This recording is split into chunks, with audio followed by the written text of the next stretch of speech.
This is the moderator. Could I get a quick mic check from Ruben Para? Hello, good morning. This is Ruben Parra with California Automotive Teachers.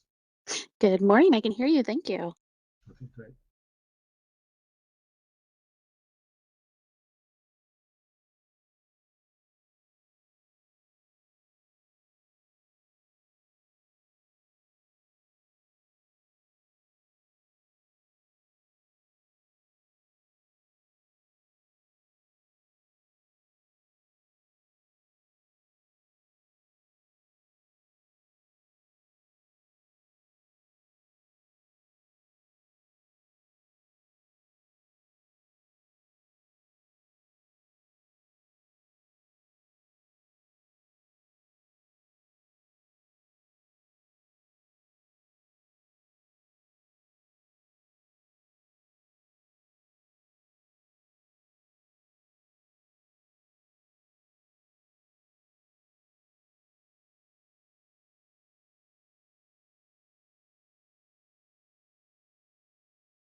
this is the moderator. Could I get a quick mic check from Les Switzer?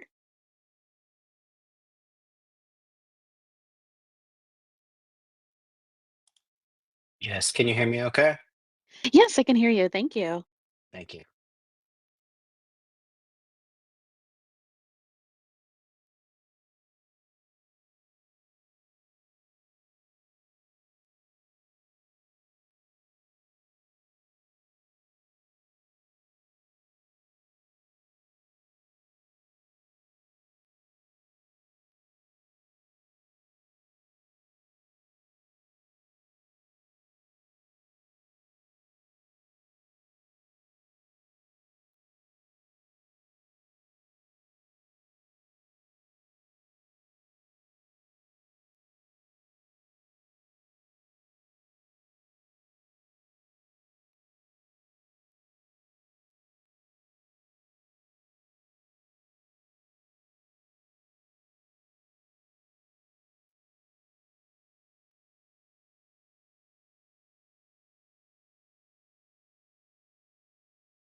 Everyone, welcome to our third quarter bar advisory group meeting. My name is Patrick Duray. I'm chief of the Bureau of Automotive Repair.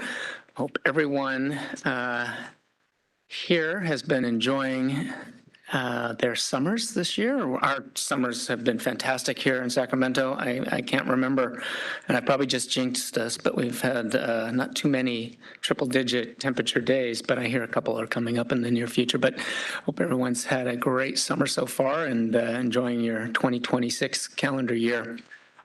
This is, as I've said, our third meeting this year of the BAR, or Bureau of Automotive Repair Advisory Group. And welcome to all of you who are both here in person as well as joining us remotely via the WebEx. We're going to do some introductions of our advisory group members and a few of members of the Bureau of Automotive Repair's executive management team who are here today. We'll call attention to them so you can get to know a few of those individuals. If you have questions, feel free to approach them during the break or even after the meeting. So I'll point out those people in a few minutes. Let's go around the table. We have some new members. I'll kind of make note of that when their names come up. Let's start with Tim on the far right. Timothy Hatcher, Automotive Maintenance and Repair Association of Edinburgh. And Kim McFall is joining us, and a newest member with the California Automotive Foundation. Yeah. Hi, thank you, Pat. A pleasure to be here. Kim McFall with the California Automotive Foundation and the California New Car Dealers Association Foundation. Jack Molodanoff on behalf of the California Auto Body Association. Thank you. Good morning. I'm Dave Kusa, Automotive Service Councils of California. I look to my left and it's empty. I don't know what we're heavy leaning on the right here. We had a few members who had indicated that they would be attending in person, and some things came up at the last minute that prevented that, but I think we will have them and identify them on the WebEx. Let's start. Moderator, if you could, helping me with the introductions of a few individuals from the advisory group who have joined us remotely. Sure, this is the moderator. I have Dean Schlingman. Good morning, everybody. Dean Schlingman from Specialty Equipment Market Association. All right, and we also have Donald Klaus. Hey, good morning, everybody. Don Klaus, Northern California, Nevada, AAA. Good morning, Don. Thank you for joining us. We just, I don't know that Don is on the agenda because his name was just identified as a representative for AAA after we had posted the meeting agenda. But thank you for joining us. Good to have you. Yeah, looking forward to the dialogue. We also have Les Switzer with us. Good morning, Les Switzer with California New Car Dealers Association. Hi, Les. All right, and lastly, Ruben Para. Good morning, everybody. I'm Ruben Parra with California Automotive Teachers.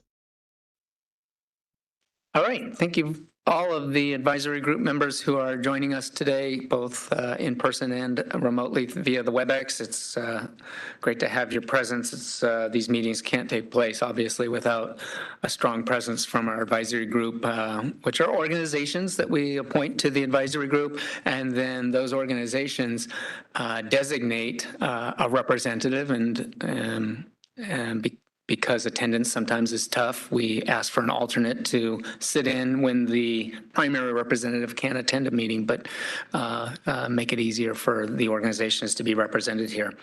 Anyway, let's move on with our bar executive management team. I'll just call all of them out and ask them to stand and quickly wave so you can put a name with the face. A few of them are not able to join us today.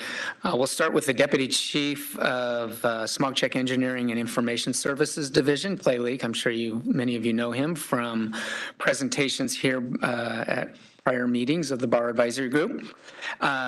Clay has actually 3 direct reports, and these individuals are, as I said, are part of our executive management team. Mike Saka with the Audits and Inspections Branch. I don't think Mike is here today. No?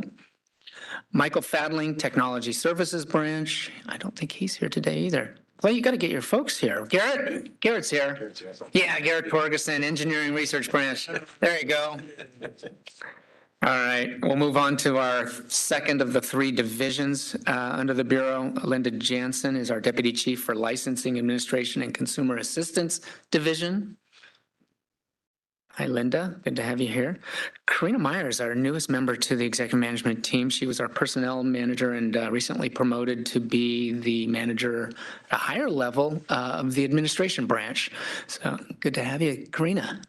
That not only handles personnel matters, but facilities management, contracts, our fleets, vehicle fleet, a lot of different admin type functions. Thank you very much.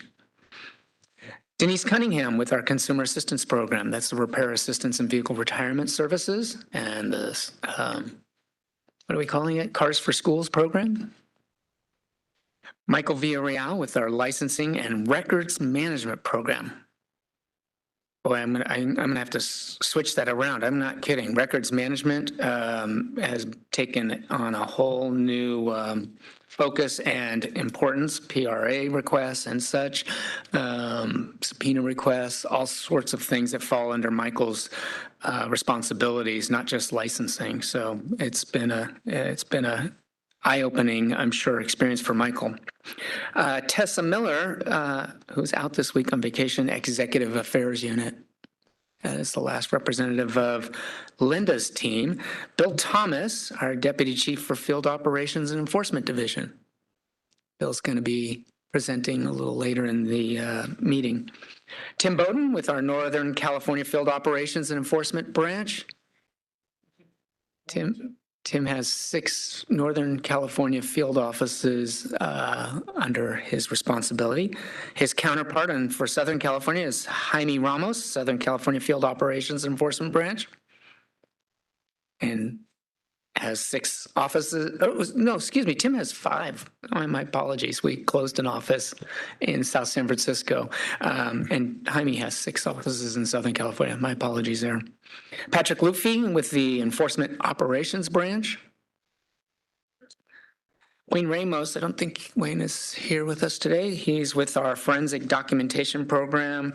That's the undercover vehicle operations that Field Operations works with his program. He also oversees the Technical Training Unit, which is training resources for all Bureau of Automotive Repair employees. And Matthew Gibson, I saw him. He's with our statewide investigations branch. Thanks, Matt, for being here. A few other introductions. These meetings also couldn't occur without a lot of background assistance from people who probably would rather me not call out their names, but I want to let you know we have a moderator. Her name is Sarah Arani today. Thank you, Sarah. I'll probably just call you the moderator. Webcaster helping us record all of this is Bryce Penny over to, and thanks, Bryce. And Zach, you left your name off, but Zach is yeah, he doesn't want attention drawn to him, but he is the go-to person. Rely heavily on him for all of the coordination of the bar advisory group meetings. Certainly couldn't be here today and having these meetings take place without all of the fine work done by Zach. Clap for Zach. Can we do a clap? Yeah. Ms. Scusa said she really appreciates Zach's abilities at the computer in particular. All right, so. Bud Rice has joined us. Oh, okay. Well, let's do an introduction of one additional advisory group member before we dive into the agenda. And I have an opening remarks beyond that. The coordinator, can we have Mr. Rice introduce himself? Yep. We got Bud Rice on the WebEx. Hi, good morning, everybody. Bud Rice here from Cali, BC. Bud, thank you for being here. I appreciate it. All right, I have some opening remarks, and this is just about meeting procedures for those of you. You've probably heard this before since many of you are not new to these meetings, but there are some individuals who might be joining us for the first time, and it's always a good reminder, just the meeting is being conducted in accordance with the Bagley-Keene Open Meeting Act, which ensures that all meetings of state bodies are open and accessible to the public. Before we begin, I want to review our standard procedures to help ensure a productive, respectful, and inclusive meeting for all participants. First, to our advisory group members participating remotely, please keep your cameras on for the duration of the meeting to support transparency and engagement. Each agenda item will include 15 minutes for the entire advisory group members to have a discussion on the topic, followed by an opportunity for public comment. During the public comment period for each agenda item, members of the public will have up to 2 minutes to speak on the item. We ask that comments stay focused on the specific agenda item being discussed. There will be an opportunity to comment on any issues that we have not listed on the agenda later in the meeting under agenda item 10, which I lost, which is public comment on all items not on the agenda. Before providing a public comment, please state your full name and the organization or business that you represent. We ask that all comments be thoughtful, concise, and respectful. Disruptions will not be allowed and time limits will be enforced so everyone has an opportunity to speak. And I certainly, particularly with the advisory group members, I'll stop it at 15 minutes so we can get some public comments, but I'm inclined often to circle back if there's additional discussion that needs to take place on an item. I don't want to cut anyone off, but at a certain point we do need to allow the public to intervene and give their thoughts on a particular agenda item. So we'll stop that at 15 minutes with the advisory group member discussion on a topic, and then circle back as necessary after the public comments are done. Thank you for your cooperation and participation today. We will begin with our first presenter. What happened to my agenda? I lost it. Legislation and regulations update. Linda Jansen from our Bar Executive Office, the Deputy Chief, as I mentioned earlier. This is a new opportunity for you. Staff who normally present this, Holly Helsing, is out this week on vacation. And we do have another position that was recently filled, but we thought that would be really mean of us in her first few weeks or maybe a month or so on the job. Yeah. So we wouldn't want to do that to her, and then the position would be vacant shortly again because we have to kind of ease them into these roles. So, and we also want to give her an idea about what to expect and how these things are managed. So Linda graciously agreed to step up and give the update on legislation and regulations as a standing presentation that we give at all bar advisory group meetings. So welcome, Linda, and thank you for doing this. Thank you. Can you all hear me? Is the mic on, the green button? Green light is. Oh, you got it. Okay, I can hear you. I just didn't know if the back room could. Okay. So thank you very much and good morning. And before I get into today's presentation, I just want to mention that the information in the presentation and in your handouts was current as of July 16th, and that is the date that we posted this presentation on our website. And because legislative and regulatory actions are always subject to change, details may be missing, or there may be something a little more current that has occurred.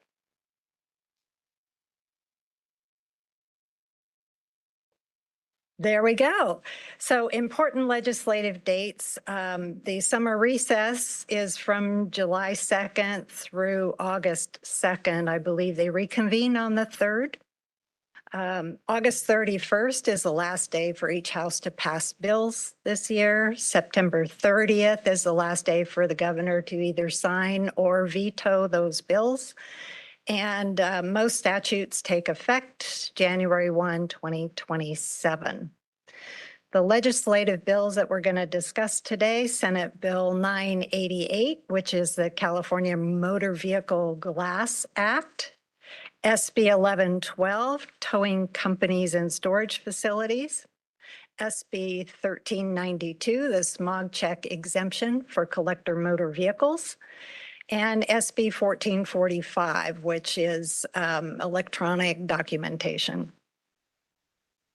So SB 988, the California Motor Vehicle Glass Act, would establish new requirements for windshield repair and replacement, which includes disclosures. So shops need to notify consumers if their vehicle has an advanced driver assistance system. I think we all refer to it as an ADAS system, if calibration is required after a repair. And shops must also provide written notice of calibration outcomes and itemized invoices. This bill was placed in suspense file on June 24th, and I believe that's where it still is. SB 1112, the towing company and storage facility bill, would authorize the legal owner, lien holder, or insurer of a vehicle in the possession of a towing company or storage facility to post a bond with the court to retrieve a vehicle before the towing company or storage facility can sell it. So after the bond is posted, the court must issue a certificate requiring release of the vehicle, and the party posting the bond must file the legal claim within 10 court days. This bill also prohibits towing and storage providers from engaging in improper towing or storage practices.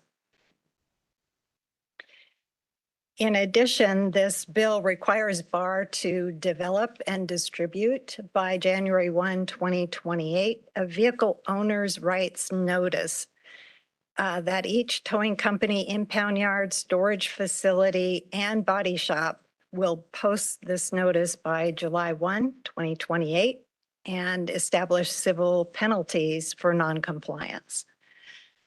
The current status of that bill was re-referred to the Assembly Appropriations Committee on June 17, 2026.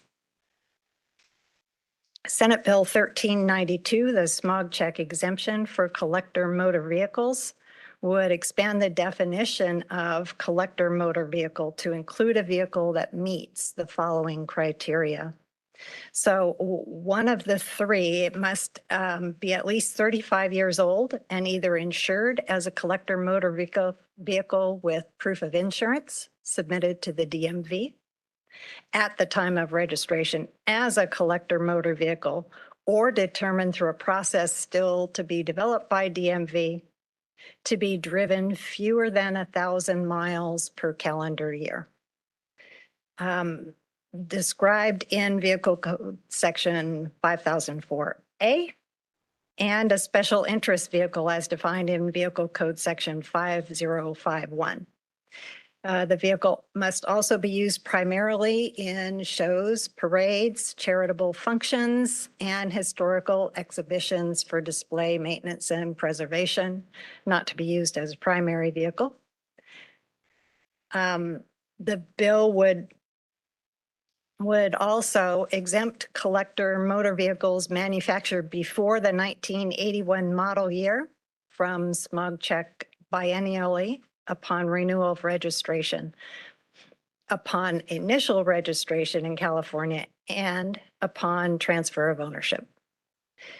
Beginning January 1, 2028, the exemption gets extended by one model year for 5 years, with the final extension ending with model year 1985 vehicles on January 1, 2032. Collector motor vehicles that are not eligible for the exemption from smog check may still be eligible for an abbreviated smog check inspection, usually through the referee, I believe. The status of this bill was referred to the Assembly Appropriations Committee on June 30th, 2026. Can I just jump in real quickly? And I hate to do this, but for those of you who aren't familiar with the vehicle code, and I wouldn't expect you to be, but Vehicle Code Section 5004A is a process that currently exists for collector motor vehicles through the Department of Motor Vehicles, where you can get historic plates issued to designate your vehicle as a collector motor vehicle. And it's eligible for any vehicle 25 model years and older. The other process that's currently available is under Vehicle Code Section 5051. It's actually A and B, is eligible for a special interest vehicle, and that requires an inspection at the referee. And that allows a vehicle that meets certain criteria to be partially exempted from the smog check inspection, in particular, the visual requirements and checks that are done for required emissions control systems and components. So I just wanted to point that out. Those two processes currently are available in law, and that is one path. Those are two pathways that currently exist and will continue to exist under the current version of the bill. And then they've added some additional criteria for other ways to qualify. Thank you for allowing me to interrupt you there. Thank you for the clarification. All right, moving on to Senate Bill 1445. This is sort of an omnibus cleanup bill for DCA programs, and it does include a provision to permit a written estimate in electronic format for automotive repair transactions. Electronic estimates are authorized currently in bar regulations, and this clarifies that authority in statute. This bill was referred to the Assembly Appropriations Committee on June 30th, 2026.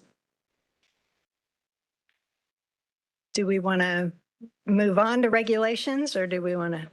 Okay. Yes, let's go through the whole presentation, then we can allow you to finish. Yep.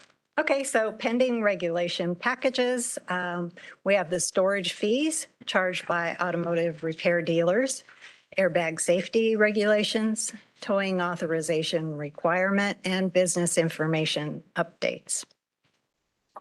So storage fees charged by ARD, the proposed changes to codify existing laws on vehicle storage within bar regulations.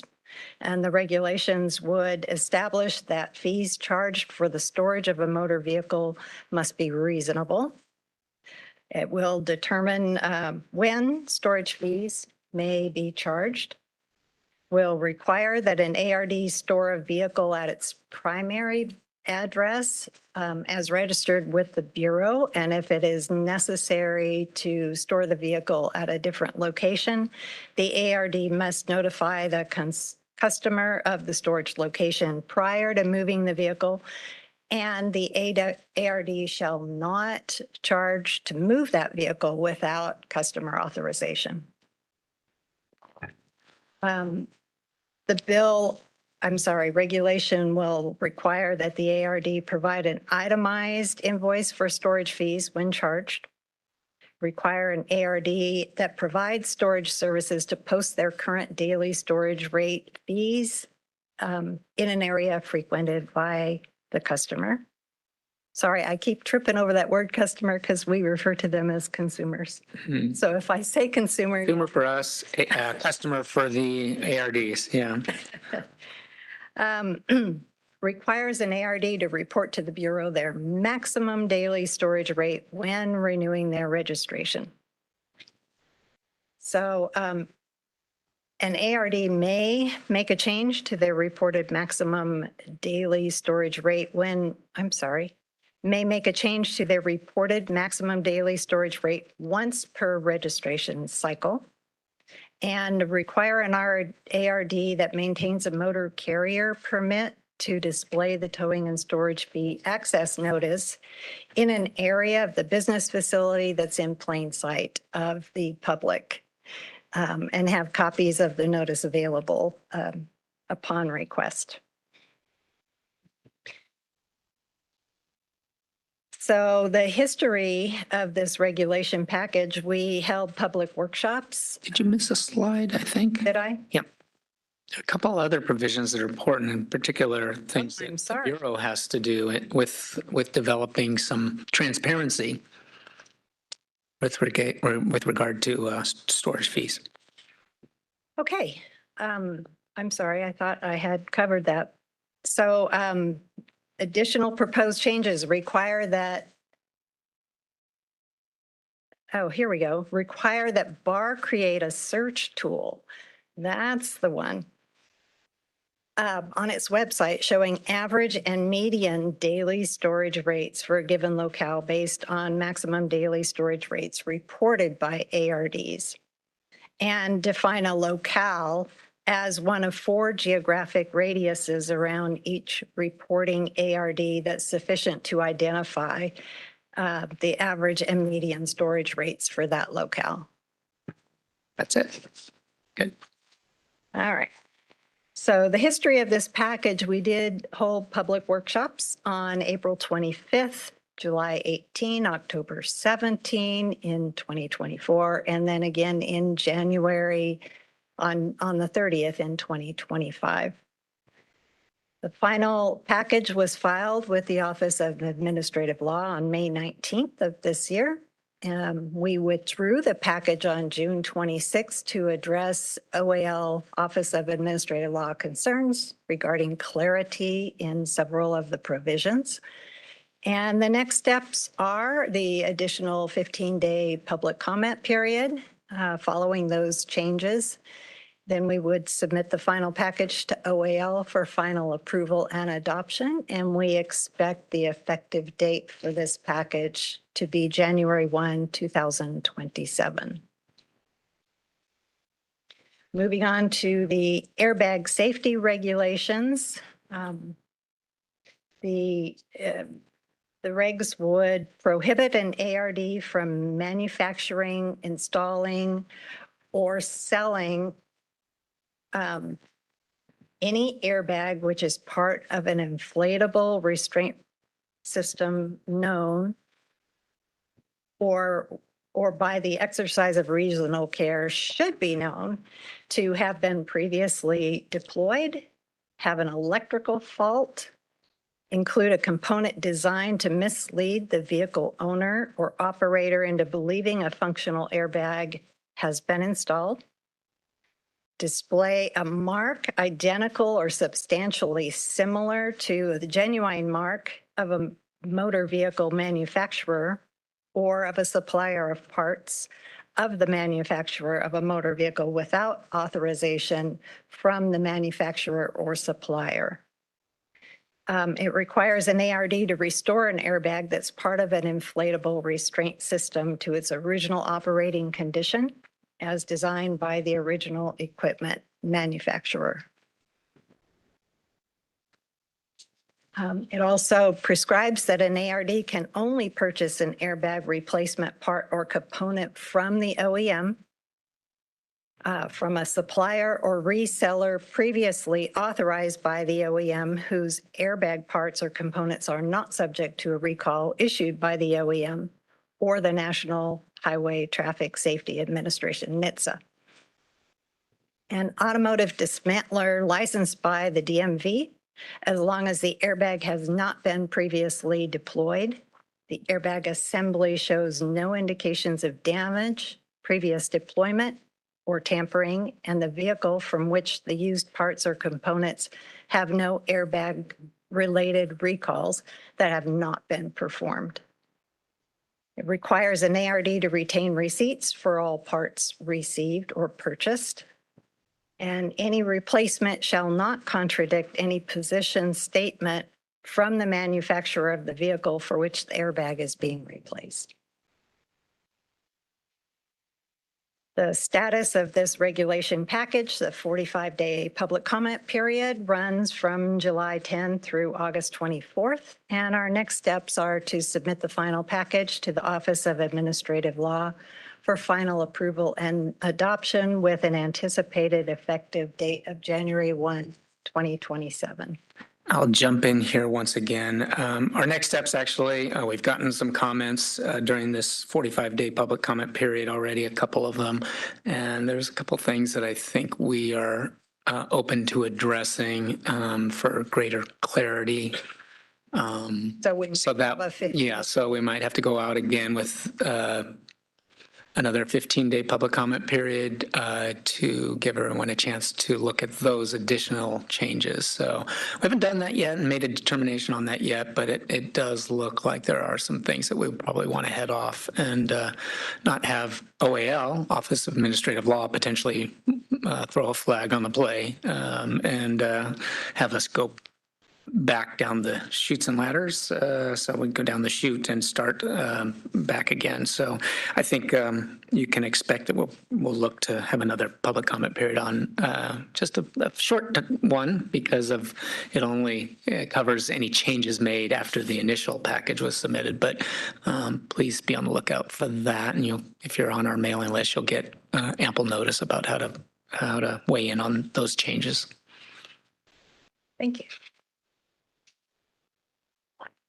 Okay, so the towing authorization requirement package requires an ARD that performs or contracts with another party to perform a towing service to obtain customer authorization of any towing fees prior to the service being performed.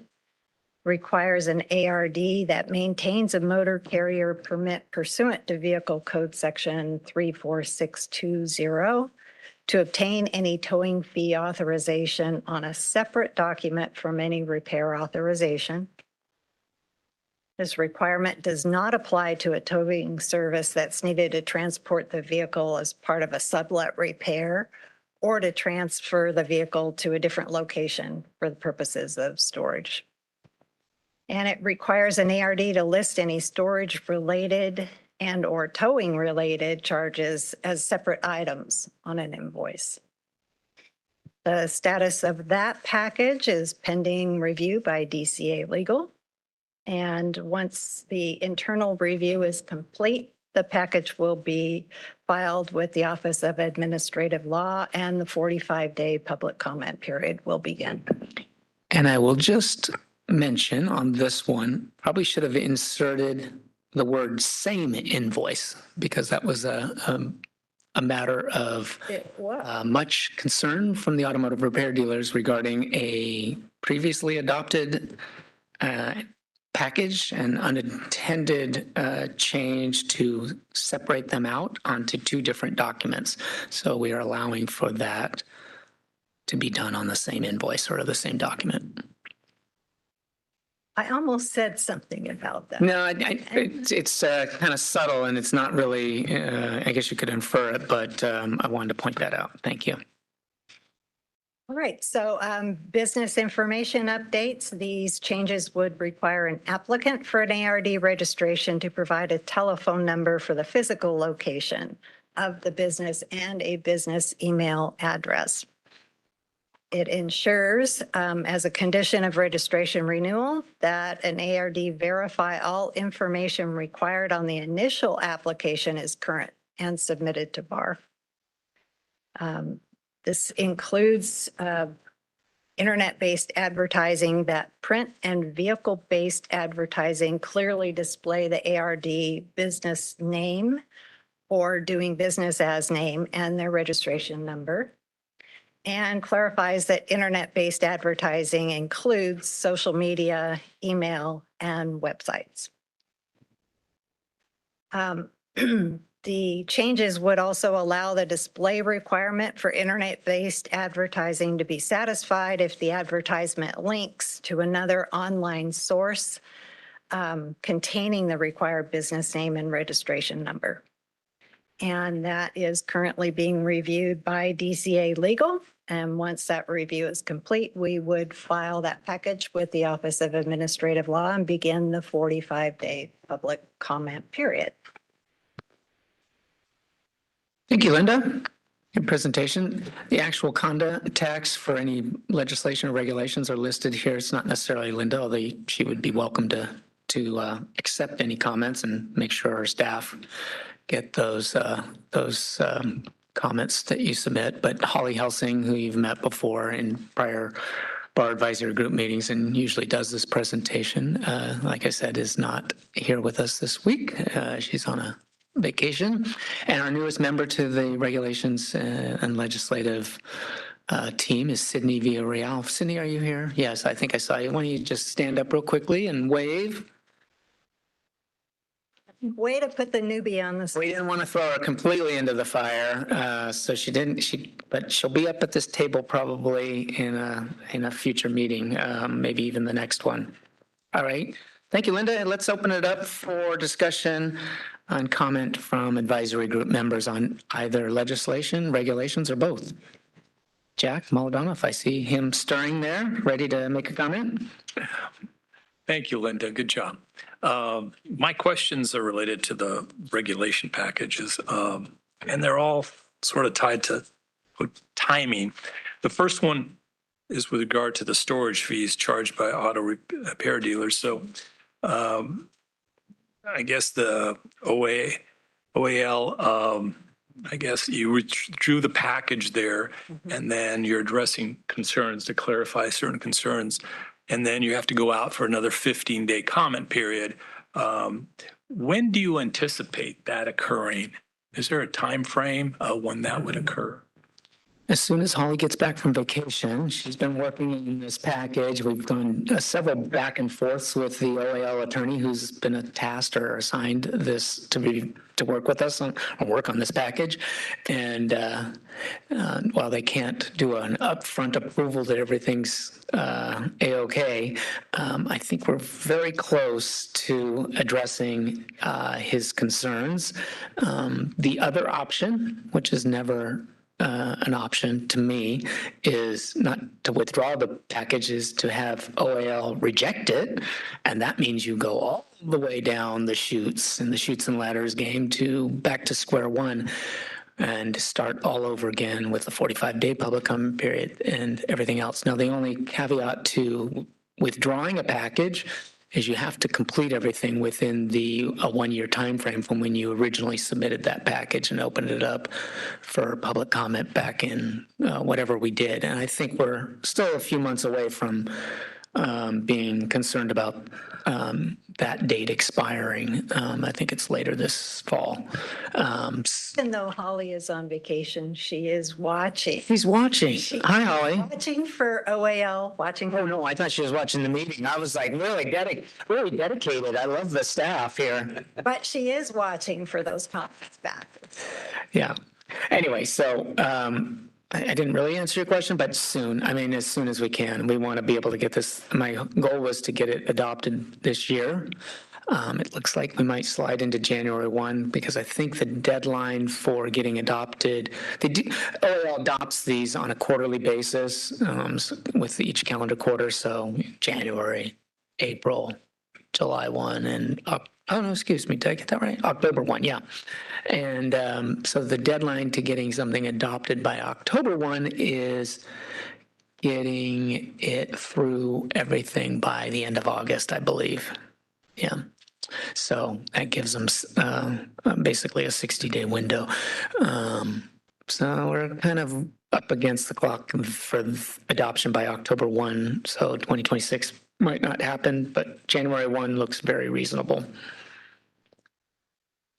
Okay, thank you for that. The other question I had was with regard to the towing regulation. And again, that's more of a timing thing. I know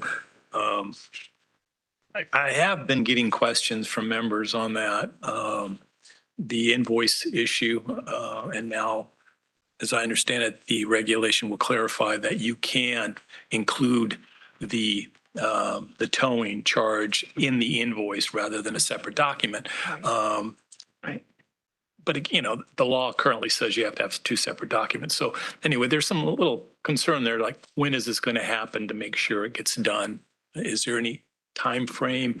Do you think that will be, I guess, is it submitted to, you have to do a 45-day public comment? Yeah, we haven't even gone to OAL yet, so we're still in the internal review with our legal counsel, and then it goes to DCA director's office and then agency for review. But we will be pushing to expedite that to address that concern. I know the law that's on the books is of concern.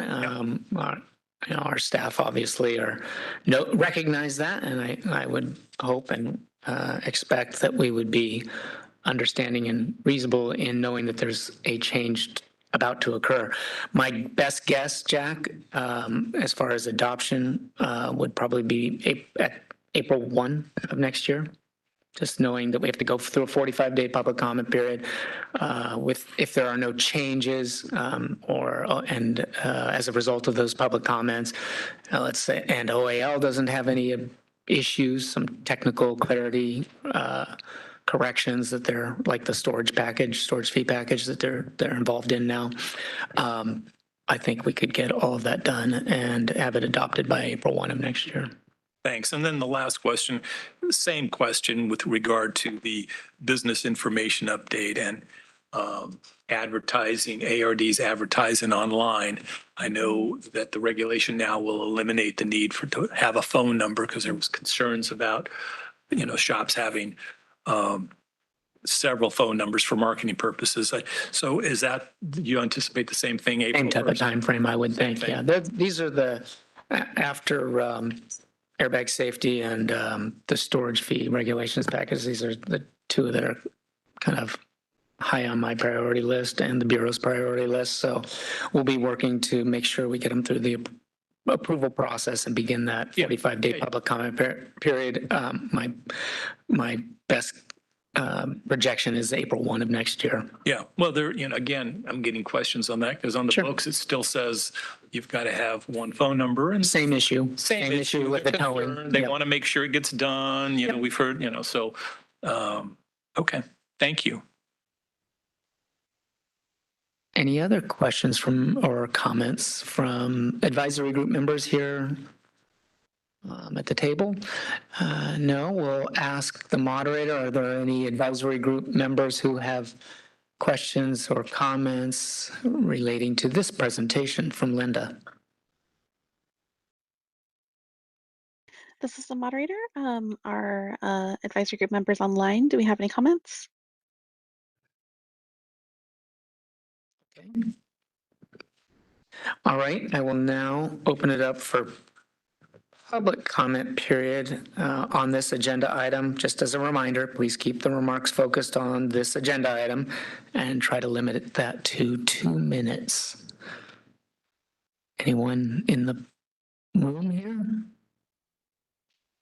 No, seeing no one raising their hand or stepping forward out of their chair, we'll go to the webcast or the WebEx virtual attendance option and see if there's any members of the public. Moderator, if you could ask for anyone to join us and make their comments.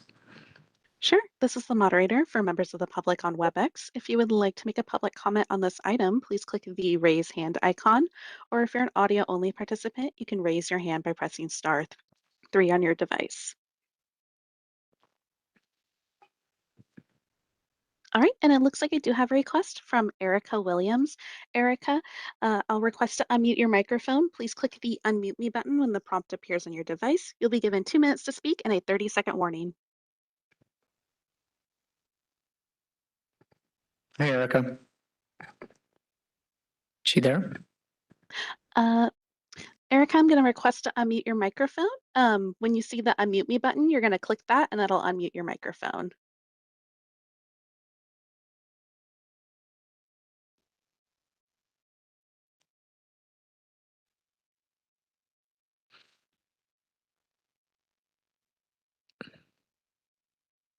Technical difficulties.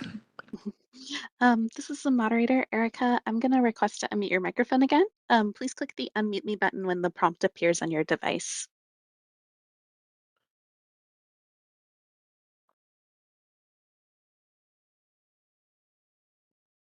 Can you hear me now? Oh, wow. Yes, we can hear you. Oh, okay. Sorry about that. That might have been my fault. There was an extra pop-up. So my name's Eric Williams. Hi, everyone. I'm from CSAA Insurance, and I just had a quick question on the storage fees. You might have mentioned it and I missed it, but the additional 15-day public comment period, has that started yet, or do you know when it is expected to begin?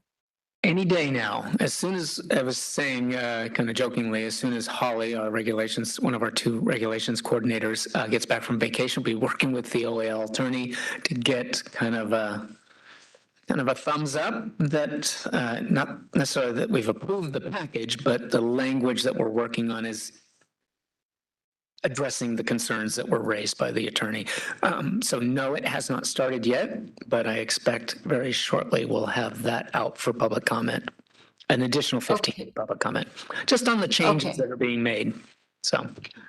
Okay, and will a blast go out to subscribers so that's in everyone's inbox when it happens? Yep, absolutely. We need to do that to make sure that so if you got notice about the 45-day public comment period, you can rest assured you'll get notification about the 15-day period. Okay, perfect. Thank you. Mm-hmm. And if you didn't get notification, anyone for that matter, about any regulation package, that means you're not currently on our mailing list, and we can certainly make sure that happens. You can go on our website to click, please. Interested parties. In the interested parties, yep, list. Moderator, additional comments or questions from the public on attending remotely, excuse me. This is the moderator. Appears there are no further requests for public comment at this time. Okay, thank you. Any circling back? No one else? Okay, I think we're good. Thank you, Linda. Thank you for stepping forward today to do this in the absence of Holly and having Sydney not necessarily up to speed and ready to present on her kind of her first opportunity before this group. So thank you so much. All right, let's move forward with our next agenda item. Donnie Cipher with the National Automotive Service Task Force. This was an organization and a presentation that was requested by someone on the advisory group at one time, and we've been trying to get Donnie to one of our meetings, and we're very happy to have him joining us today to give us a presentation titled Accessing OEM, or excuse me, not OEM, Original Equipment Service Information. Welcome, Donnie. Thank you for being here. I know it's a trip for you. I can't remember where you're flying from, but Denver. Okay. Thank you. Thank you so much. Did I reconnect? It looks like I am.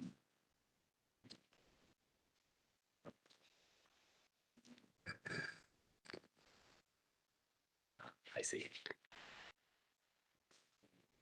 One sec. I had to push a button. Is the green light on so we can hear your, yeah, okay, good. Yes, sir. I'll pull it a little closer.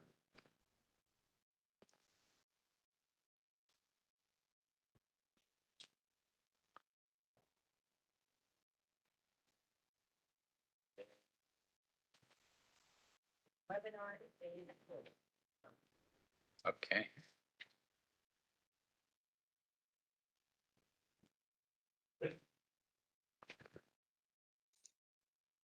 All right, this is the moderator. You should be able to click the share button down at the bottom, and that'll let you share your screen. I did. I'm jumping through the screens here. Do you want me to mute? Yes, on your computer. It sounds like there might be a little bit of an echo. Okay.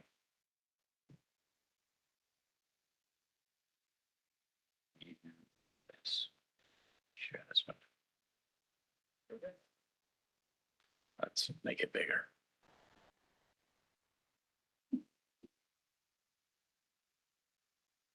Okay. Well, thanks for inviting me. I think we were thinking about doing this in January, but we kind of had some conflicts of time and space and such. So just as a brief preamble, I think I know 4 out of the 5 of you, so good morning. NASF was founded in 2000, National Automotive Service Task Force. I'm Donnie Cipher, I'm the director, and we've been doing this for a while, and so I wanted to give you an idea of what we do and how it can be used by repair shops.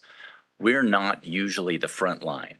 We're usually the second or even the tertiary way that you find information, but it's very invaluable when you've got an issue. So our mission is simply to identify and resolve gaps in service information with the automakers, tool information and the availability of OE tools, provide training to the industry about what we do and what automakers do and how everybody can get along better. And then we also provide vehicle security access, which I'm not really talking about today. We run a program called the Secure Data Release Model that is allows technicians who need information, security-related information to repair a vehicle, access to that. So how do we do this? Well, first off, it's mostly an education job. I was a teacher for many years, and it turns out that's what I'm doing today for the most part, is educating. Automakers have staff changes constantly. We're starting over a lot of times. Industry has a lot of questions and a lot of misconceptions on both sides. And so we try to bring them together and educate them. When there is a concern or there's an issue, we actually investigate it before we go to the automaker and make sure that it's a legitimate situation or provide as much information as possible. We've got a pretty serious IT team because probably over 90% of our problems these days are IT related issues. And so then we'll present it to the automaker and say, hey, here's the problem. And then we negotiate times because sometimes it's a big lift. It's a lot of work for an automaker to solve a problem that they weren't aware of. Sometimes it's a problem they are aware of and they were hoping nobody'd notice till they got it fixed. And then we communicate that back out to industry through multiple channels. And ultimately we solve problems so cars can get fixed and people can get their cars back on the road. So our methods that we use to disseminate information is we've got a website that the majority of our information is available without being a member. You can just go to nasdaf.org and see it. Then we also have got a platform on Diagnostic Network that we use. And Diagnostic Network is a professional forum where technicians share information. However, our portal is also public because all of the service information requests that we manage or are involved with, the basic question and solution are available to anybody around the world to have a look at and see how it was resolved. We also have what we call a knowledge base. We have a couple of them actually, but our main knowledge base is designed to help technicians solve issues where they're trying to repair or reprogram a vehicle and the reprogramming didn't go as expected. So we've got about 600-700 videos and events there that you can search by make, model, VIN, whatever you need to try to find how one of our guys solved it. And so we've got a librarian who runs that for us. We also got a training video database for how do I do stuff with NASDAP that also has a neat little AI guy that you can ask questions to. He's read all of our websites, all of our knowledge base, and will answer your question or say, here's a document, here's a video. So one of the main resources that we provide, this is, for most shops, this is sort of how it goes. For those listening who don't know how it works at a repair shop, typically they've got a information provider, whether that be All Data or Mitchell or Motor. There's a whole bunch of them, right? And that's where techs go, because that stuff is organized in sort of a standardized fashion. So it's easier to navigate when you're using it every day. But sometimes you've got a brand that's more difficult. There's not a lot of information available, or you need some really detailed stuff about a technical service bulletin or something like that. That's where you would go to the automaker's information, or you're trying to buy a tool. And so we have, for every brand, their own landing page that shows you how to navigate their particular stuff. And this is the General Motors page, for example. And it's got all these little blue buttons. In the NASDAQ world means that's an activity you can do.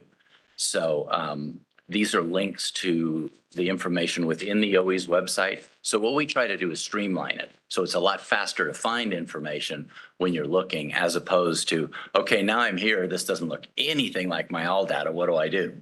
So for all the brands, we work with their service information teams and develop these, and we try to keep them up to date. If there's ever an outdated link, just shoot us a note at support and say, hey, this isn't right, and we'll go fix it, because it's, I think we last checked, there's like 1,400 links to automakers within just that one page. So sometimes things go awry. But I also want to point out a couple of other things for those of you that are seeing the screen. The service information requests that are relevant to the brand also appear on that brand's page. So that's really your home base. If you're trying to find information about General Motors, go to that page, because we publish all of the service information requests that are there right off of Diagnostic Network. So you can go to one source and find that information. Also, if there's just generally new recent posts on our site, those also are displayed, but not necessarily by brand, where it says recent posts on this screen. So this is just a way to quickly navigate and get information that you need. Some brands have more buttons than others because they have more things that you can do with their websites. And whenever we find something like that, we try to publish it out. Here's Ford, same kind of thing. They've got a lot of extra buttons because they've got a lot of free resources for shops to use. And so we link to all of those. I clicked on the tool button, and this is takes me directly to the Ford Motorcraft website to show where and what the factory tool is. Again, this is not generally where shops start unless they're specialists. They may need a tool like this because they work on 20–30% of a brand. It's usually good to have an OE tool at that point. But if you're only working on a brand intermittently, there's other software that's available that you can use over a standardized interface. We call it a J2534 interface. And that's also linked here. I'm not going to dig into that today because it could get really deep really fast. But in essence, what it does is it makes the OE scan tool available to you, the latest and the greatest, the minute you need it for a pretty low price. And you install it on your own PC, you run it with this interface, you diagnose, repair the car, and off you go.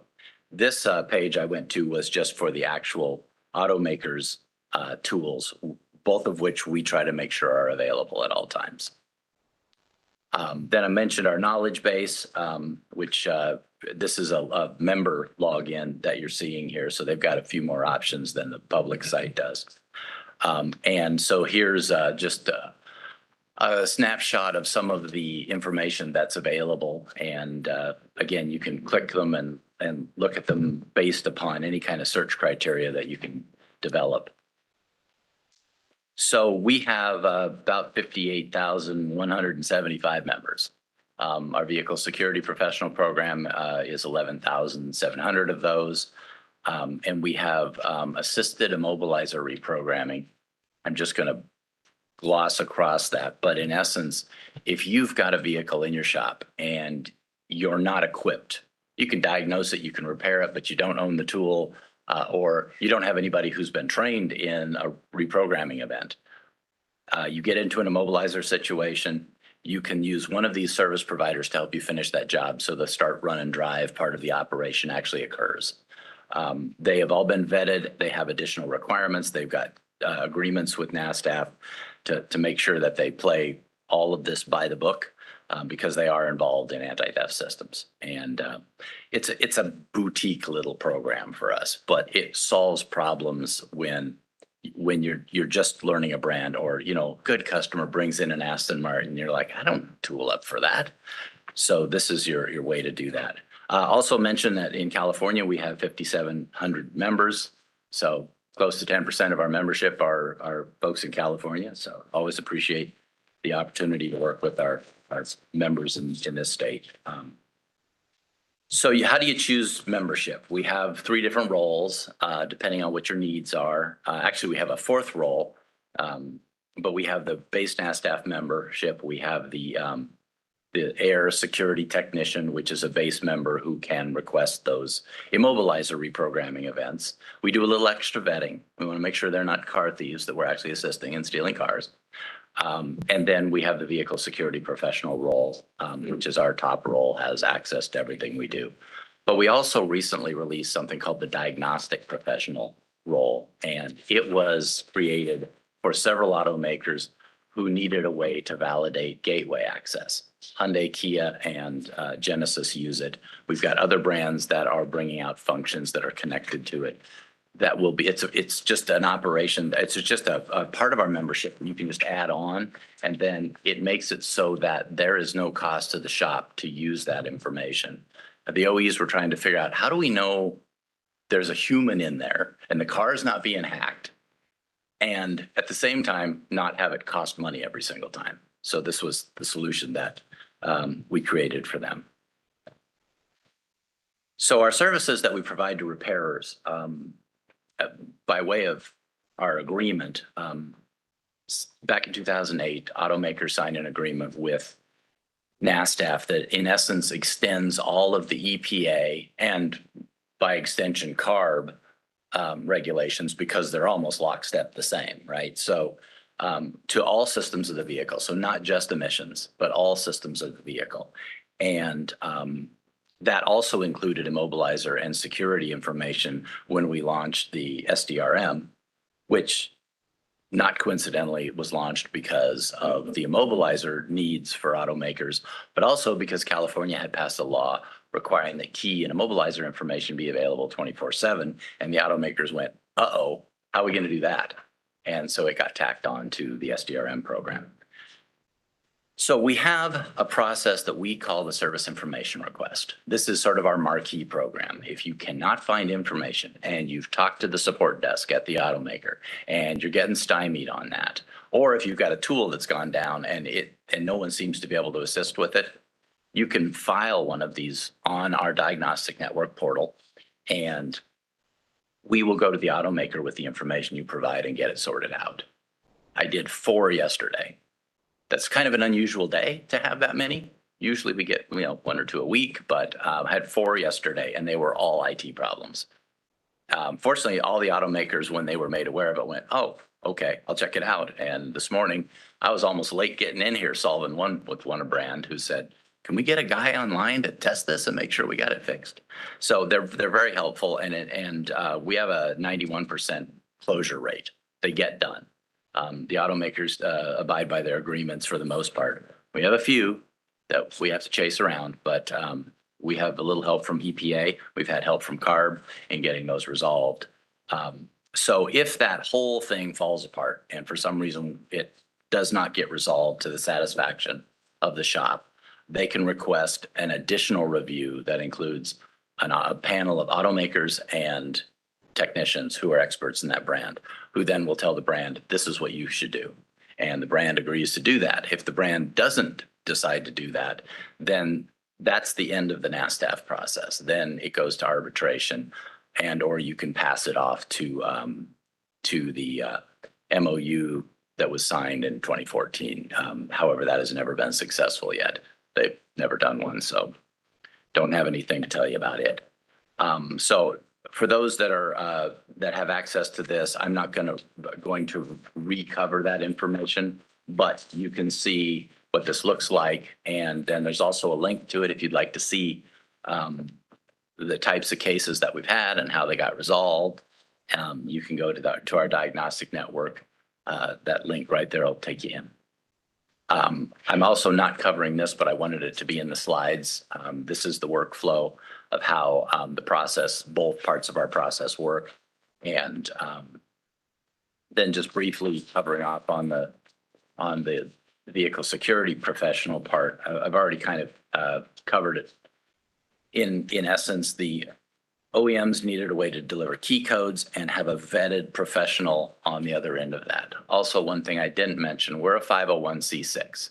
We occasionally get challenged because we don't do DIY, but the IRS recognized us as a professional organization, and that's who our constituents are. So we understand the DIY process, but the majority of what we get is because we're a third party. And we need that. A vehicle owner should be able to go directly to the automaker and get what they need. Sometimes that's not the case, and every once in a while I'll get involved and help with that. As I mentioned, the BAR and BCIS are both integrated into our process. To join NASTAF, and particularly to be a VSP, you have to present your BAR certification to us as well as your locksmith license. We vet them, we monitor them to make sure that the transactions are all clean. We've had some interesting, things that occur sometimes, but very rarely. I don't have any recent data, but 24, we had 6 cars stolen as a result of a VSP making a bad decision out of 471,000 transactions. So we thought we did pretty good with that. We have 21 brands that participate. Their methodologies can be different, which can be very frustrating for repairers, but unfortunately cars are built the way they're built and you have to fix them the way they need to be fixed. So I mentioned remote assisted immobilizer programming. Again, my deck is built, so you've got a reference if you want to look later, but that is a remote program. And here's a workflow again of how that works. And it is intended that the customer authorize this. All of our security related programs require the vehicle owner to say, it's okay, Tim, you can work on my car. That's a requirement. It's also a California state requirement. So we enforce all laws in all the states that we're in. And we're in all states and Canada and US, Puerto Rico, Virgin Islands, that kind of stuff. So the last thing I'll show you is our diagnostic professional gateway that I mentioned, and the slide change.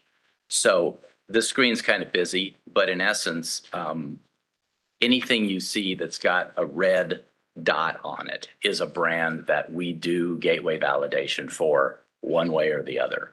And the diagnostic professional is intended so that brands can do more than what they've done in the past at their request and just have a light vetting process. We still make sure that these folks actually work at a repair shop and that they are professionals before we allow them into the program.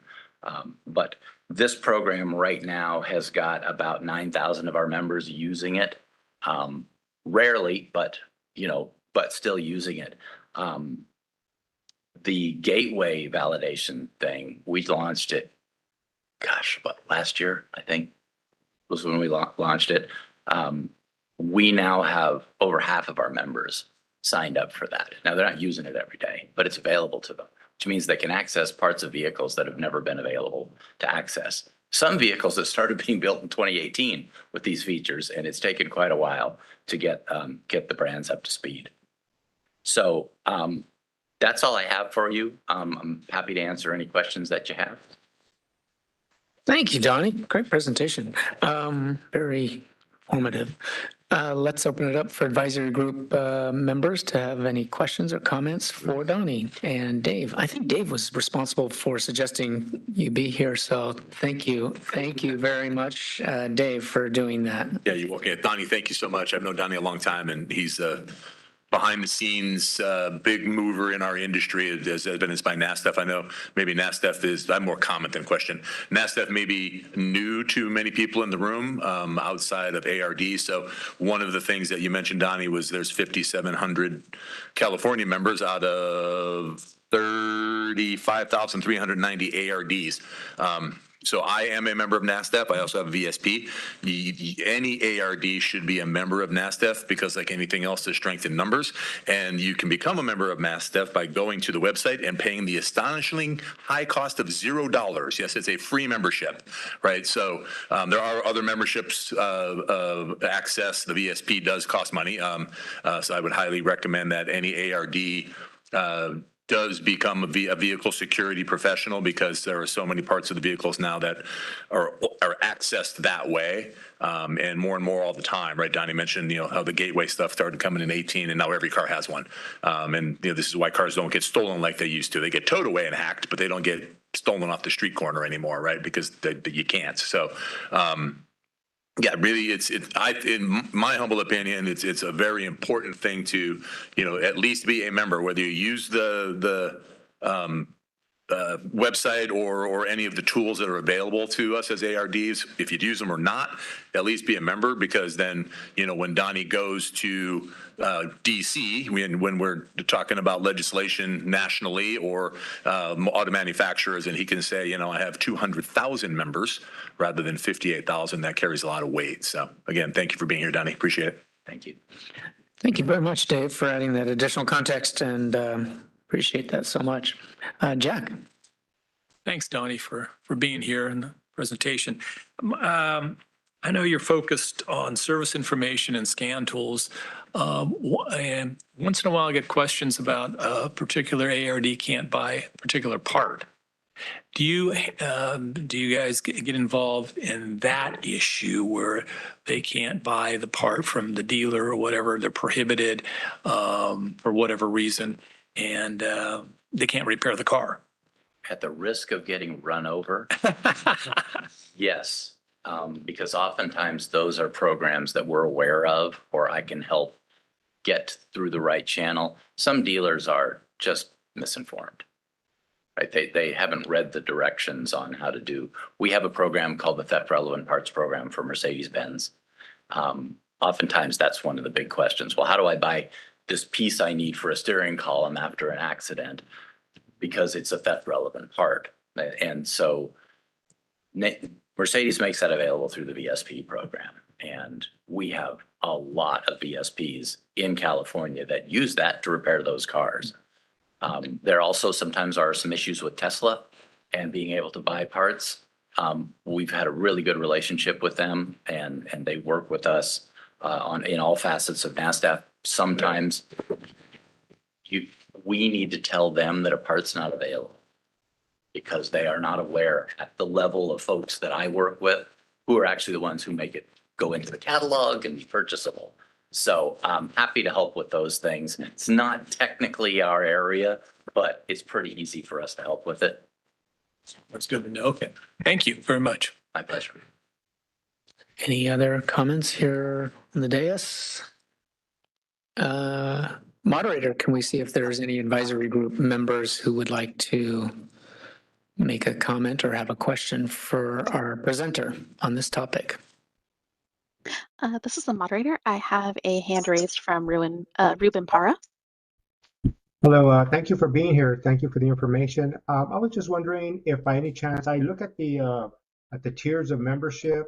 Is there anything for schools and or educators? We're, a lot of us have quite a few cars and we run into immobilizer issues and key code issues.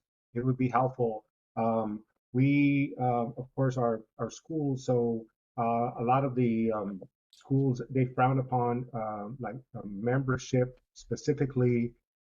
Is there any kind of, free access or discounted access for schools and or educators at this time, or plan to be? Ruben, send a note to our support desk, support.nasdaq.org. And we love our educators and we support them. And we just need to wrap our head around what it is you need. And we've even got the ability for you to do demos of the vehicle security professional functions without even having to connect to a car in your classroom. So reach out to us, and we can provide you decks. Anybody who's an educator listening, we can provide you with slide decks and all of that stuff. We keep them maintained. So anything we can do to assist you, just hit our support desk up, and we'll make sure and get you covered. I'll do that. Thank you very much. My pleasure. Thank you, Ruben. Any other questions or comments from the advisory group? This is the moderator. I also have Bud Rice. Bud, good morning. Hi, good morning. First off, Donnie, thank you. I know a little bit about NATEF, but not very much. But I kind of, in my mind, I kind of had you guys kind of positioned as somebody that was helpful in the right to repair battle that seems to be going on constantly and getting information for repair shops that sometimes the manufacturers kind of drag their feet and don't provide information as readily as they could. And even if you have subscriptions with some of the other vendors like you were talking about before, Mitchell on Demand or any of those All Data, any of those guys, they have the same problem of trying to get this information out of the manufacturer. So is that true? Are you guys kind of in the middle of that battle trying to get that information, and then once you get it, you can then share it with your membership and that kind of thing? Is that correct? Yeah, we were founded for that exact purpose. It was anticipated that the right to repair battle would go on and on and on, and we need to fix cars today. So we were founded for the whole purpose of solving those gaps. So but we are member directed. I don't go out and look for a problem. We try to fix problems. Now, I do see things sometimes because I was a technician for 35 years. So I see things sometimes and I'll go to a brand and say, could we fix this before all hell breaks loose? And usually they're pretty cooperative about that. There are a lot of reasons why brands sometimes don't have stuff available. And I will tell you that the majority reason is money. There's not enough money put into that part of their enterprise. And oftentimes the folks we work with struggle to get approval to do an IT update or a change. Plus they're supporting decades of cars over service information that systems have gotten outdated, and trying to update them. A Saturn would be a good example of that. There was just no way to bring that up to speed without starting all over on a brand they hadn't built for 10 years. So, but we often have a way we can get a solution, even if it's just a one-off for a technician. It doesn't have to be for the whole membership. So we're happy to take those on. Okay. Thank you. Thank you, sir. It's my pleasure. Additional questions and comments from remote attendees of the advisory group?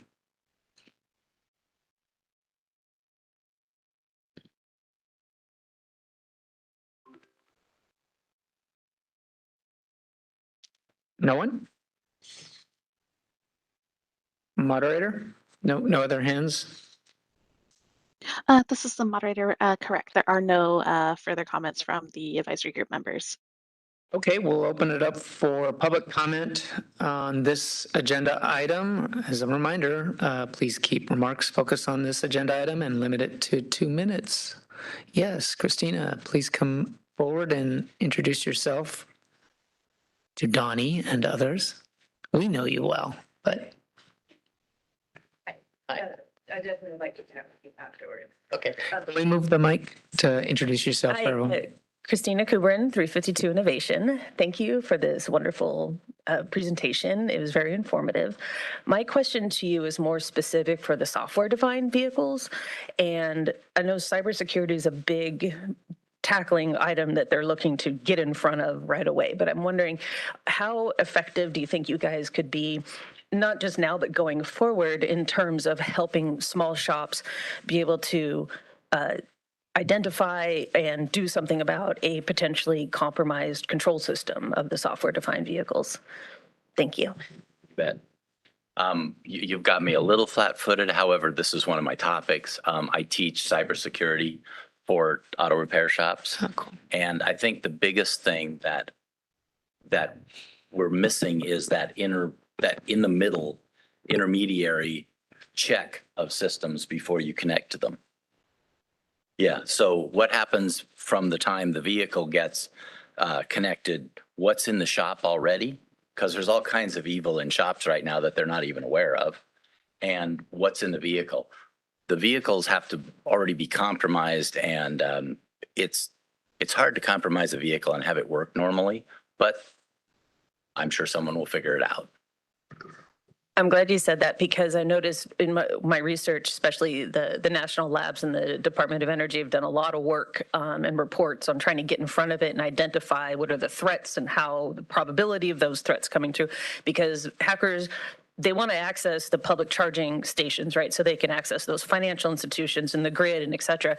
And the most common theme was that the car would present as having a charging problem, intermittent charging, not properly charging. And so then if it shows up at a shop, no trouble found, we can't find anything physically wrong with the charging. And so my business, I'm kind of an accidental entrepreneur, but I wanted to help my friends who own shops. And I'm working on developing a cybersecurity awareness program for shops so they can help kind of ask the right questions, drill down. And so I'd like to work with you on that. Because the other thing too is the control systems, the software based, right? I'm concerned about, where do you kind of draw that line as far as support from the dealerships and little shops in terms of if there's, a bug in the software or some kind of issue that's not necessarily cybersecurity related, but where do you see being able to help little shops to be more involved in identifying and servicing those, just the software-based vehicles?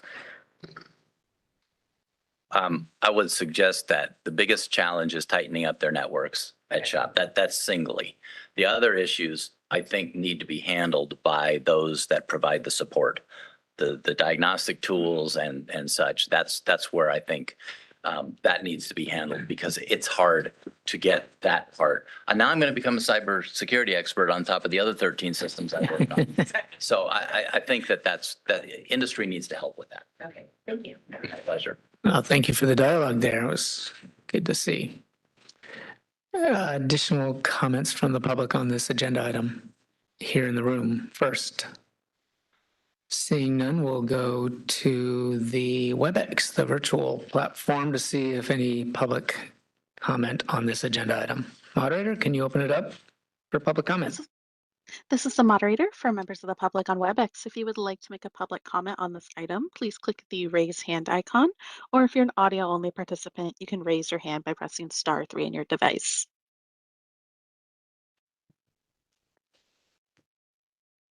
All right, and it appears there are no requests for public comment at this time. Okay, thank you very much. We will close this agenda item. Thank you once again, Donnie, for being here today. Thank you, Pat. Yep, great job. Great job. Okay, our next presentation is on the two reports that we are required under both state law and one under federal law to publish or contribute to, in the case of the latter report, the federal report. So we've got the 2026 Smog Check Performance Report and the U.S. or United States Environmental Protection Agency report. John G., as I know him, with our bar engineering and research branches here, as he usually is every July to do the presentation on these reports. One of them actually got converted, instead of an annual report, to a biennial report to kind of mirror the Smog Check program. So that is the Smog Check Performance Report, and we're happy to have you here today. Good morning. Thank you, Pat. Thanks, John. I'm Jonathan G. I'm the supervisor of program evaluation and referee unit inside the bar engineering. I report to Garrett Torgerson. My unit does the annual EPA report as well as the biennial Smog Check Performance Report. Next slide, please.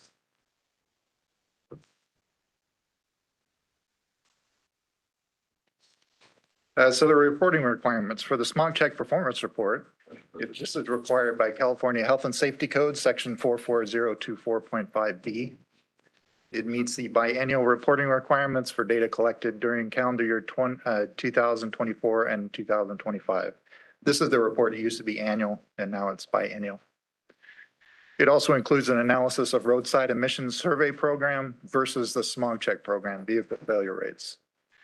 It provides an estimate of potential additional emissions reductions, and it includes an independent review by UC Riverside Center for Environmental Research and Technology, or CSERT, and it also includes their recommendations for the future. Zach stepped away for a moment, but This is a moderator. I'm running the slide, so if you just say next slide, I can go to the next one. next slide, please.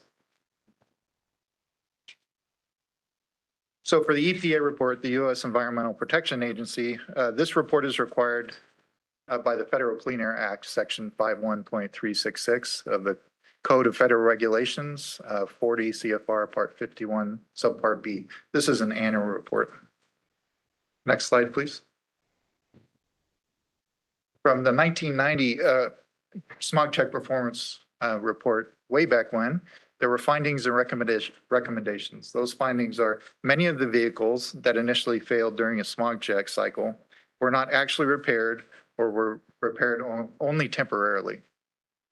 So those recommendations were to refine the station performance algorithms for increased performance, or incentivize high station performance as well, and perform confirmatory testing, which is the roadside testing, to see how the fleet's doing. Continue roadside inspections to audit smog check and target low performing stations. Next slide, please. This chart shows failure rates by vehicle age. So the lower x-axis is the vehicle age going from 0 or brand new vehicles on the left to the right at 25 years. The dark line is the current smog check program failure rates for those particular age of vehicles. The orange or red line, hard to tell what color that is what we see at roadsides for the same aged vehicle. So those obviously are not the same, they diverge. Next slide, please. The 2026 smog check report, here's the findings. For 24-25, roadside failure rate was around 14%, which is comparable to the last report, which was done in 2024. Vehicles certified by high-performing smog check stations failed at a lower rate at the roadside compared to low-performing stations. There have been incremental improvements to the program, and those are evidenced by a declining overall failure rate, a narrowing of the difference between roadside failure rate and smog check failure rate, and increased enforcement actions against stations and technicians engaging in fraudulent activities. Next slide, please.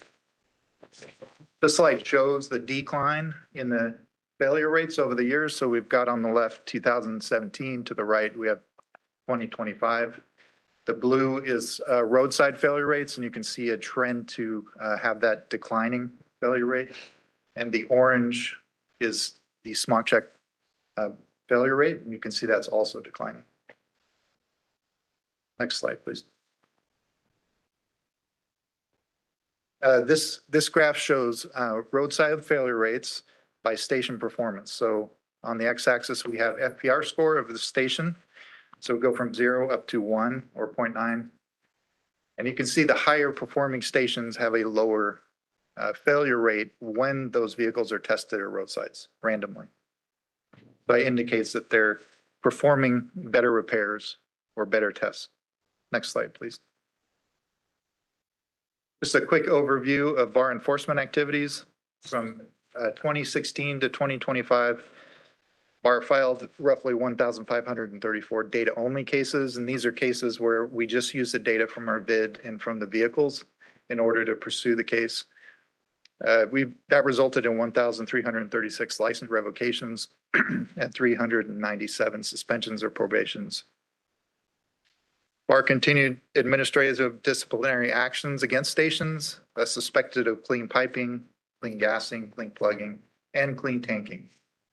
And BAR continues to work with the Department of Motor Vehicles on different kinds of registration fraud. We look for that kind of fraud, and we work with DMV to either suspend those vehicles or get them unregistered or whatever it takes to fix that kind of fraud. Next slide, please. Some indications of program performance. vehicles certified as stations with subsequent revoked licenses, they fail at a higher rate when they're tested at roadside than a station that's in good standing when that vehicle's tested. So if a station knows that they're doing something wrong, they tend to keep doing it wrong, and we see that at roadside. Vehicles certified by stations with higher follow-up pass rate or FPRs, they fail at a lower rate when we see those vehicles at the roadside inspections. Vehicles certified by STAR stations in general fail at a lower rate when they're tested at roadside compared to non-STAR stations. Next slide. So in the report, we try to estimate additional benefits that could be gained by the program. BAR works with the California Air Resources Board, or CARB. We work with their staff to estimate what the smog check program could do if we made certain improvements. And the current estimate is we could do 44 tons per day reduction of exhaust and evaporative emissions. That's including ROG and NOG, or reactive organic gases and nitrous oxides, if all tests were performed at high performing stations. And emissions reductions of 44 tons per day is the equivalent of removing 7 million light duty vehicles every day from the road. Next slide. This just kind of covers the categories of vehicles that those reductions would be seen. We have light duty auto on the left, and our baseline is what our current emissions estimate is for that category. And the orange would be what we project it would be if we were doing high performing stations. Then we have light duty truck, medium duty vehicles, and light heavy duty vehicles. Motorhomes, they're there too, and pretty small. But that's just kind of an estimate of where those emissions would fall, where the gains would fall. Next slide, please. As part of the smog check performance report, we also do a highlight of 50 states and what they're doing in their IM programs.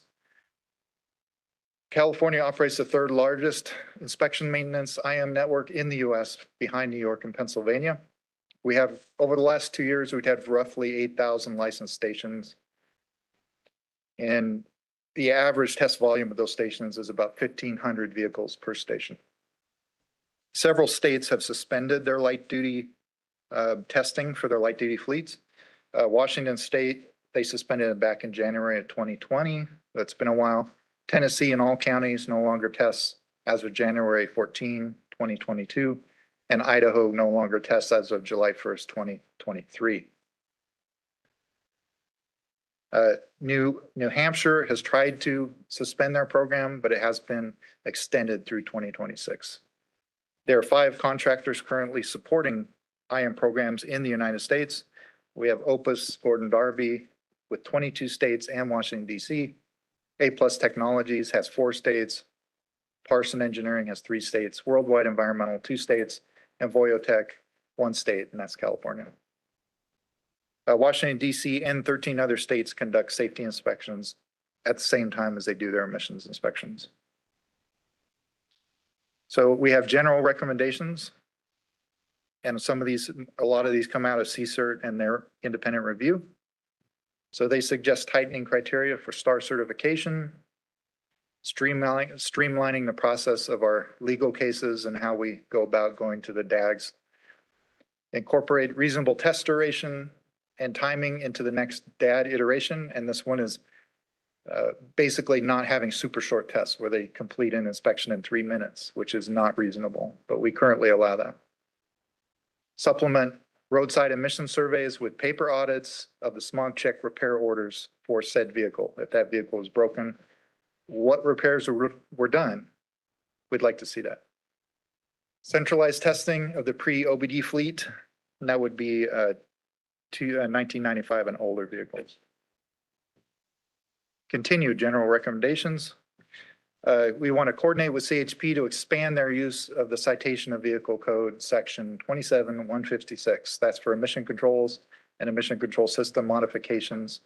So the officer can cite those vehicles directly.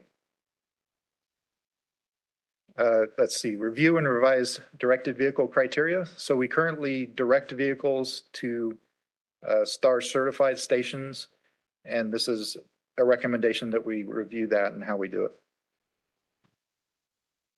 We're also recommended to invite OEMs to participate in a continuous testing program or pilot. Place OBD system kiosks in rural areas of the state. Estimate the impact of pre-inspection repair and efficacy of repairs on failure rates. Continued general recommendations. Coordinate with CARB on surveillance testing and modeling of baseline and excess on-road emission rates. Make the printing of the vehicle inspection report, or VIR, optional for vehicles that pass the smog check inspection. But that's reducing the amount of paper we're producing across the state. There were also recommendations for roadside testing. Next slide, please. So the recommendation number one was to eliminate diesel testing. We do test diesels currently, but there's so few of them that we see in the roadside that the data is really unusable. So we're kind of wasting our time testing them. Increased participation in roadside inspections. So this would be reducing the refusal rate. People refuse, they just don't want to do it. They don't have to, but we'd like to encourage them to do it. So that's that recommendation. A re-examination of our site selection, like where the sites are. We do that, but it always needs to be redone. Vehicle populations change and locations change. Coordinate with CARB to test diesels and vehicles with the VAP system issues. I know this seems to contradict the first item, but we'd like to move the testing of diesels and VAP systems to CARB, and so we can get a better analysis and also better statistical models from CARB. They have the tools, we don't have them. Minimize time between smog check and audit tests. So this would be the amount of time between the smog check for the vehicle when we see it on roadside. Conduct repair order audits. And we talked about it briefly before, but this would be looking at the repair history of a vehicle. What was actually done to repair a smog failure, and was it the right repair? And again, we have print passing survey results only for requests. So on the roadside, we give them a VIR. They don't necessarily want it, and we'd like to not give it to them if they don't, just save more paper. For the environment, for the U.S. Environmental Protection Agency report, this is an annual report that's due to the EPA, and it goes through CARB, and it's a compilation of statistics of the smog check program.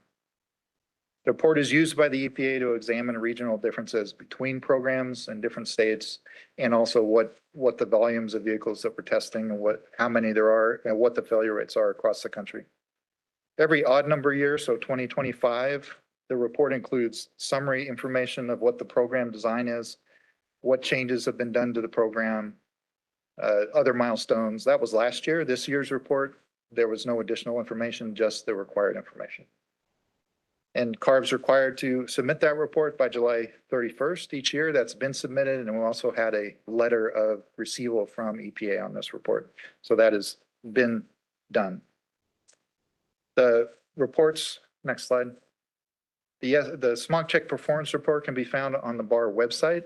Also, previous reports are also there. US EPA report can be obtained from CARB upon request. All right, thank you, John. Good presentation, and let's open it up for any questions or comments from advisory group members here in the room. Mr. Kusa. Thanks, Jonathan. So I believe there are still areas in the state that have no smog check program. That's correct.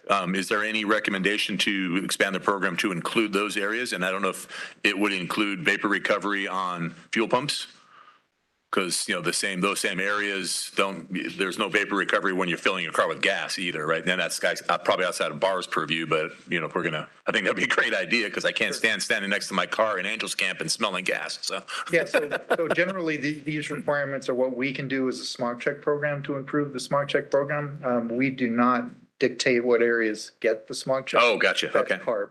Gotcha. Okay. Those recommendations would be to Come CARB. from CARB. Okay. And then the recommendation for auditing repairs that were done to vehicle. I think it's a great idea. But right now, we have 25 repair only stations. So, clearly there's a ton of repairs that are happening outside of smog check program. Maybe a recommendation to re-encourage the repair only license, to get more shops into that network. I was previously repair only, and the reason that we stopped doing it is, well, I had we went full smog check because I had, I got to do it, right? So that didn't, but the repair only license is interesting in that the first time somebody gets their repair only license, they have to have the proper certifications with, it's escaping me, A1, A8, that stuff, and ASE certifications, and pass the test and have, at least 2 years of experience in the industry, and you get your 2-year license. And then when your license expires, you have to take training. And it's like, so why didn't I have to take the training the first time I got it, but I do the second time? Well, it's because the explanation I was given is because things changed. Well, things changed in the 40 years before I got my license too, and I didn't have to have training, right? So perhaps if we bring that into line where, if I can get it without the update training the first time, maybe I don't need it the second, third, and eighth time. And we would have more shops that would, that would be repair only, because it's not a tough thing to do other than, now you have the requirement for training. So That's a good recommendation. Thank you. Thank you very much. I'm writing that one down. Thank you, Dave. Additional comments, questions from advisory group members here in the room? Seeing none, we'll move to the WebEx platform to see if there are any remote attendees on the advisory group who have a question or comment for Mr. Jonathan G. All right, this is the moderator. First, I have Bud Rice. Great. Hi, John. Great report today. I did have one thought as you were going through your slides, and that is you were talking about high-performing stations and low-performing stations. And if the reason why the station is a low-performing station is they do bad work or they do hocus-pocus kind of stuff, I'm with you. We got to do whatever we can to stop that kind of stuff. But one thought had crossed my mind, and that is, sometimes you end up with bad cars. I mean, customers that are bringing in bad cars, and you might be a good high performing station, but you're working on tough cars, tough cars. So is there any consideration there? I mean, if I was a high performing station working on good cars, great. If I'm a high performing station, but I'm working on bad cars, I'm going to have a higher hill to climb than my than my buddy down the street, perhaps. Is there any truth to that? So we do try and normalize that data so that that is not a consideration in the FPR score. So we look at all the vehicles in the fleet and how all the vehicles are performing down to the level of that make, model, year, and categorize that. So when you say a bad vehicle, if you've got a pattern failure across a vehicle model, we do take that into consideration. Because you're right, that's not fair. If you happen to always work on garbage cars, that's not fair to you. So yes, we do take that into consideration and normalize the data before we give a score. Great, thank you. Good question. Thank you. Anything else from any other bar advisory group members? This is the moderator. I also have Ruben Para. Okay. Hello, thanks for your presentation. I've got a couple of things. One is just out of curiosity, the states that suspended their programs, did they achieve their air quality standards, or why, do you know specifically why they eliminated the program? Yeah, if they have achieved their SIP numbers, their state implementation plan numbers, they are allowed to discontinue their programs. I don't know the exact details of each state or jurisdiction, but that's the general rule. If you're not in attainment, you have to have an IM program. Well, good for them. The other thing was, some of the terms, I've been out of, I've been a professor now for many, many years. And I do teach a smog program, but some of the terms that you threw out at us, I know I'm familiar with clean piping, I'm familiar with clean plugging. Could you elaborate on those other two that were there, or maybe just on all four of those terms? So Yeah. for some of the audience. Don't teach us how to do it. Let's see. I know there was clean tank. Clean tanking was in there. Clean tanking and clean gassing. Yeah.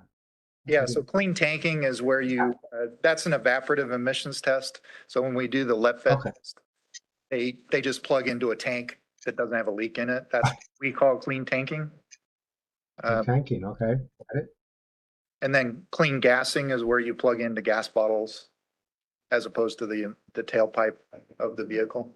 You just have pre-mixed gas bottles and you just flow that. So there's no vehicle in that case. Got it. Whereas clean piping is where you use a clean vehicle. Right. Okay. Still using a vehicle, but you're using the vehicle that passes the emission. And same with clean plugging. You use a Clean plugging is the OBD equivalent where the vehicle's OBD system is in a passing state. You just don't use the vehicle that you claim you're testing. Okay. And then the other question was on, you mentioned a recommendation for remote kiosks.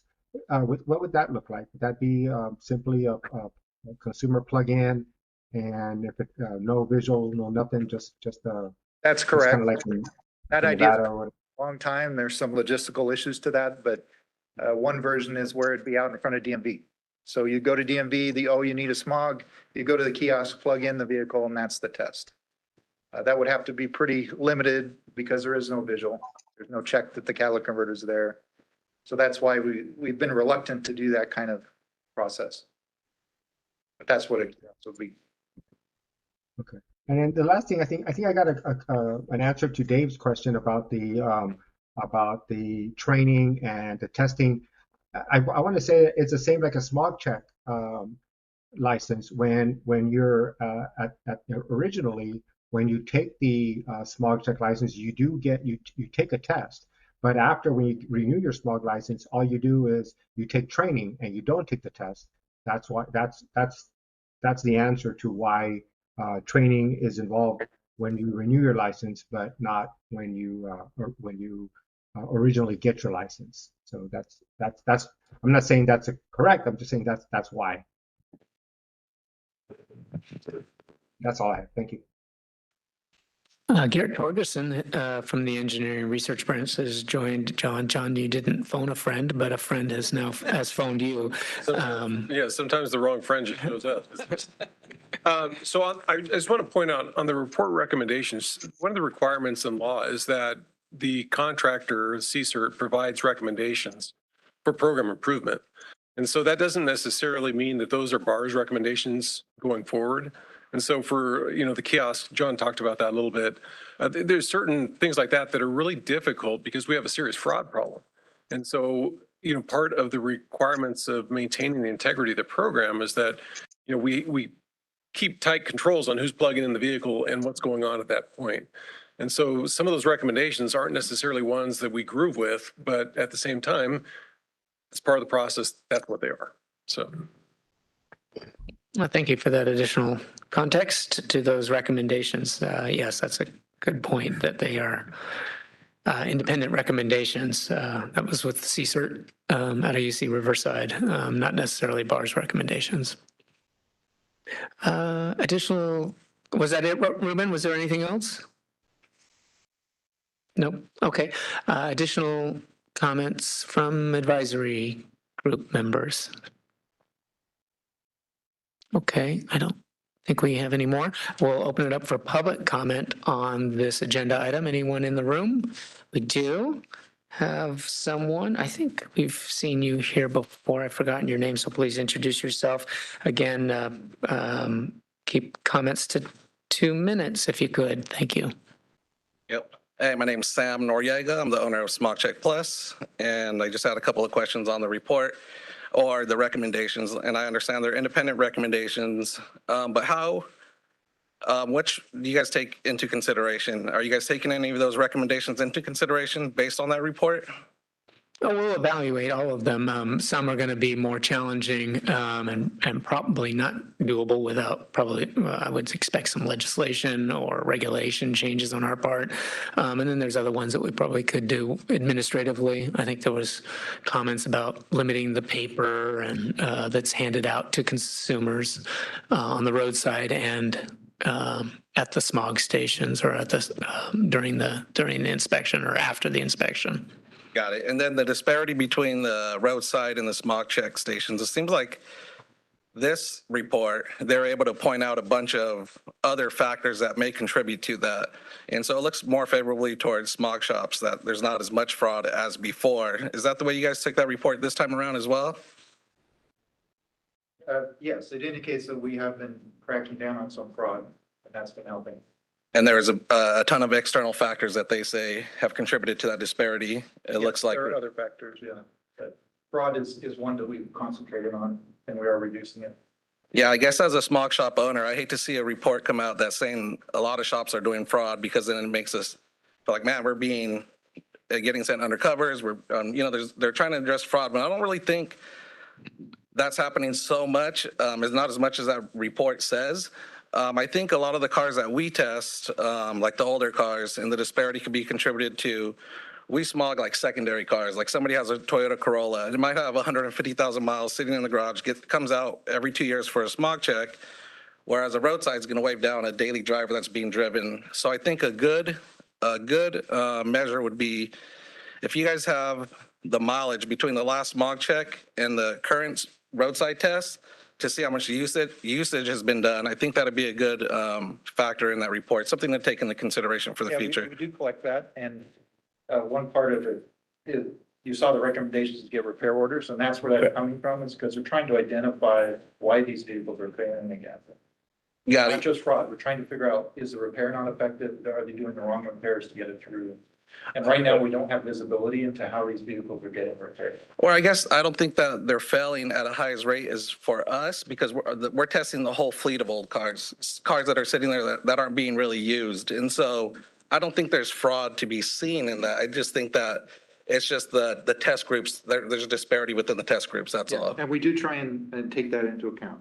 We're not ignoring it, but it's very difficult to find out what that difference is. It's just like one missing piece from that whole report. It's like, you guys take the mileage, you take the years, but we're not taking the mileage, the current mileage, minus the last time it was smog checked. If we take that and we look at that number, I think it'd be tallying.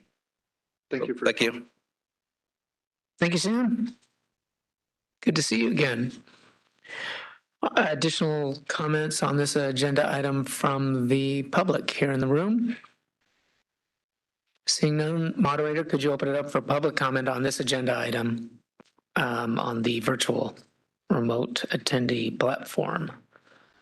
This is the moderator for members of the public on WebEx. If you would like to make a public comment on this item, please click the raise hand function. Or if you're an audio only participant, you can raise your hand by pressing *3 on your device. All right, and it appears there are no requests for public comment at this time. Okay, thank you. Let's close this agenda item up. John, great job. Good questions and comments on this. We'll close this out. I guess we'll see you again next July. If not sooner, I don't know. We'll find an opportunity to bring you back sooner if we can. Okay, we are scheduled for our 15-minute break. We'll be due back, let's see, it's 11:22 right now. We'll be due back at 11:37, is that right? Yeah. Yeah. Hey, I'm not so good at math. All right, we'll see you in 15 minutes. Thank you. We need.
I will. Thanks for those information.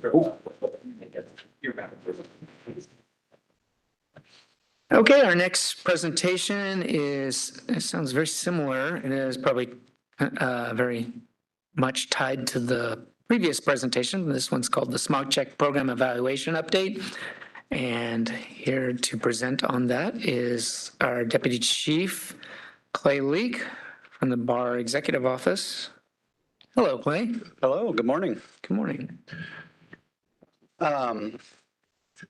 Yeah, thanks for the opportunity to talk a little bit more about our Smog Check program evaluation and some of the processes. We kind of followed John's presentation on purpose. A lot of the background around the SCPR I think we've kind of covered. So I will skip to kind of more of the focus in terms of how we're looking to improve our evaluation of the Smog Check program and some of the additional data that we are looking to collect moving forward. Yeah, let's dive in. Perfect, thank you. So as John mentioned in his presentation, we are required to report on the performance of the Smog Check program. We do this in cooperation with the California Air Resources Board. We do share these analyses with the public in the form of our Smog Check Performance Report, or the SCPR, which we publish every 2 years now. Previously, we published that report every year, as mentioned. 2 years is a much more effective cycle because it aligns with the biennial Smog Check requirements. So one of the key inputs to this report, again, as John mentioned, is data that we collect through the Roadside Emissions Survey Program. As we compare that data to what we capture as part of the Smog Check data we capture in stations, that becomes kind of the key to evaluating the program, one of the keys. Next slide, please. So in terms of an introduction, we are looking to update our roadside emission survey data collection equipment to include an automated license plate reader, or an ALPR. This ALPR data will be used in summary to help us characterize the fleet. Some of the conversation following John's presentation I really appreciated in terms of, comparing the roadside fleet with the fleet that's getting regular smog checks is difficult, and we do a lot, including collecting mileage, but we do a lot to kind of compare those samples as apples to apples as we can to come up with meaningful conclusions in terms of the performance of the program. So this data will help us continue to characterize those samples and make sure we're measuring apples to apples as much as we can. Next slide, please. So real quick, for those not familiar with ALPR, or automated license plate reader technology, it's simply a mobile or fixed camera that photographs a vehicle's license plate as it's passing through a lane or a location. There is optical character recognition, or OCR software that converts that image, and we capture it. So typical uses, I'm sure a lot of folks are familiar with fast track, electronic toll collection, HOV lanes. These cameras can be used for enforcement of traffic laws and traffic control. Also, automated emissions testing is done in some jurisdictions. We don't do it here in California, but clean screening or dirty screening. Clean screening being a process where the emissions are measured from a vehicle, and the ALPR reads the license plate, and the consumer gets a passing smog check certificate in the mail. It's not a smog check in other jurisdictions, but if it was in place in California. And dirty screening being the opposite. You drive through a location, your emissions are measured, and you're not passing, and you get a certificate in the mail that says you need to go get your vehicle repaired because you failed the dirty screening. Next slide, please. A lot of requirements around the collection of this data for a very good reason. Our policy aligns with all legal requirements, including the civil code sections listed above.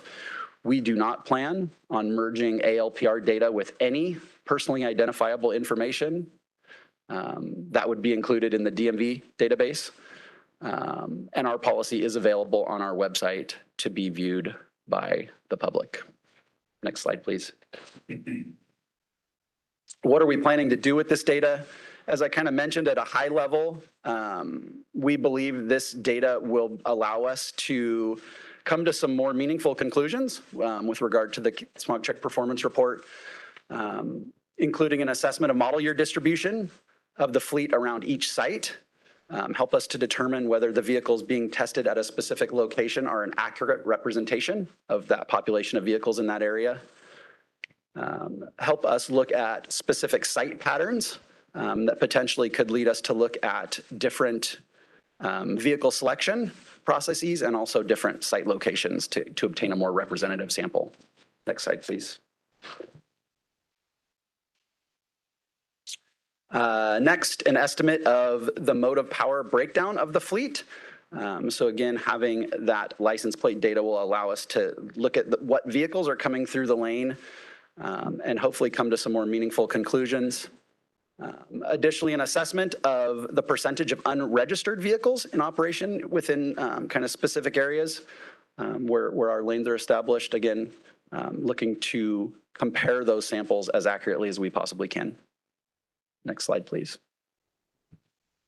And finally, the impact of cross traffic, meaning vehicles that are registered in basic and potentially we're seeing at the roadside in enhanced or vice versa, will help us evaluate that sample and look at it more objectively. Next slide. In terms of next steps, we have been piloting this equipment for some time. In fact, the first presentation I gave on this topic was back in 2021. So we've been working with the equipment for about 5 years. We had a couple starts and stops as different priorities raised their heads, but I think this is potentially another opportunity, again, to continue to improve the smog check performance report and continue to make more meaningful observations and conclusions in terms of how we can continue to improve the program. So looking to deploy equipment to our northern teams in Q3 of 2026, look at some lessons learned, obviously make sure we're using the equipment, we're getting the data we need, make sure we're getting value out of that data, and then finally deploy down to our Southern California teams. And in 2 years, hopefully have some new and exciting recommendations and analyses to present as in our smog check performance report. And I think that covers it. All right, thanks, Craig. Questions, comments from advisory group members? None here in the room. Moderator, could we see if there's any questions or comments from advisory group members attending remotely? This is a moderator. I don't see any hands raised from our virtual advisory group members. Okay. I'll open it up for public comment on this agenda item. I see a hand. I don't know who it's attached to. Oh, it's behind a chair. Christina, please come forward and introduce yourself again.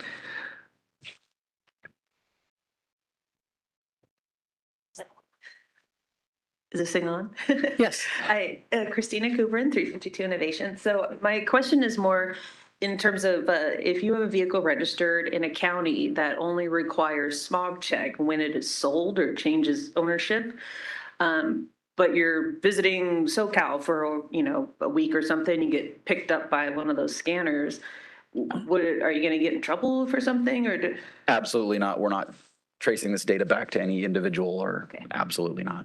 That was pretty much the extent of my question. So thank you very much. Yeah, the bullet around not matching it back to PI, private information or individuals, that's not part of this process. This is purely for program evaluation purposes. Okay, that's what I thought. I just wanted to come up and clarify. So thank you very much for that. I appreciate it. Absolutely. Thank you.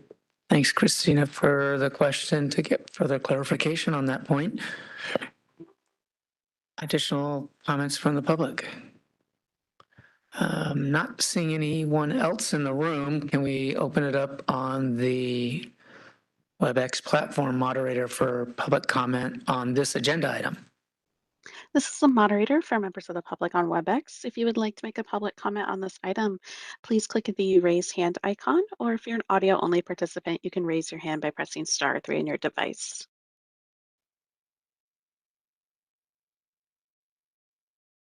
All right, and it appears there are no requests for public comment at this time. All right. Thank you very much. Thank you. Short and sweet there. Good job. Yep. Good job. Let's see. Our next presentation, and we've done this a number of times over the last few years. Bar case study, Bill Thomas with the Bar Executive Office. Bar is one of our 3 deputy chiefs, as I introduced him earlier today. What's that? Coffee with Bill. Oh, yeah, coffee with Bill. Well, that's a big tub. Yeah. I think he brought his bobblehead too, but it broke. Unfortunate accident on the way in. Someone in the staff made this for him, I believe. Yes. They chopped you off at the knees there, though. Yeah.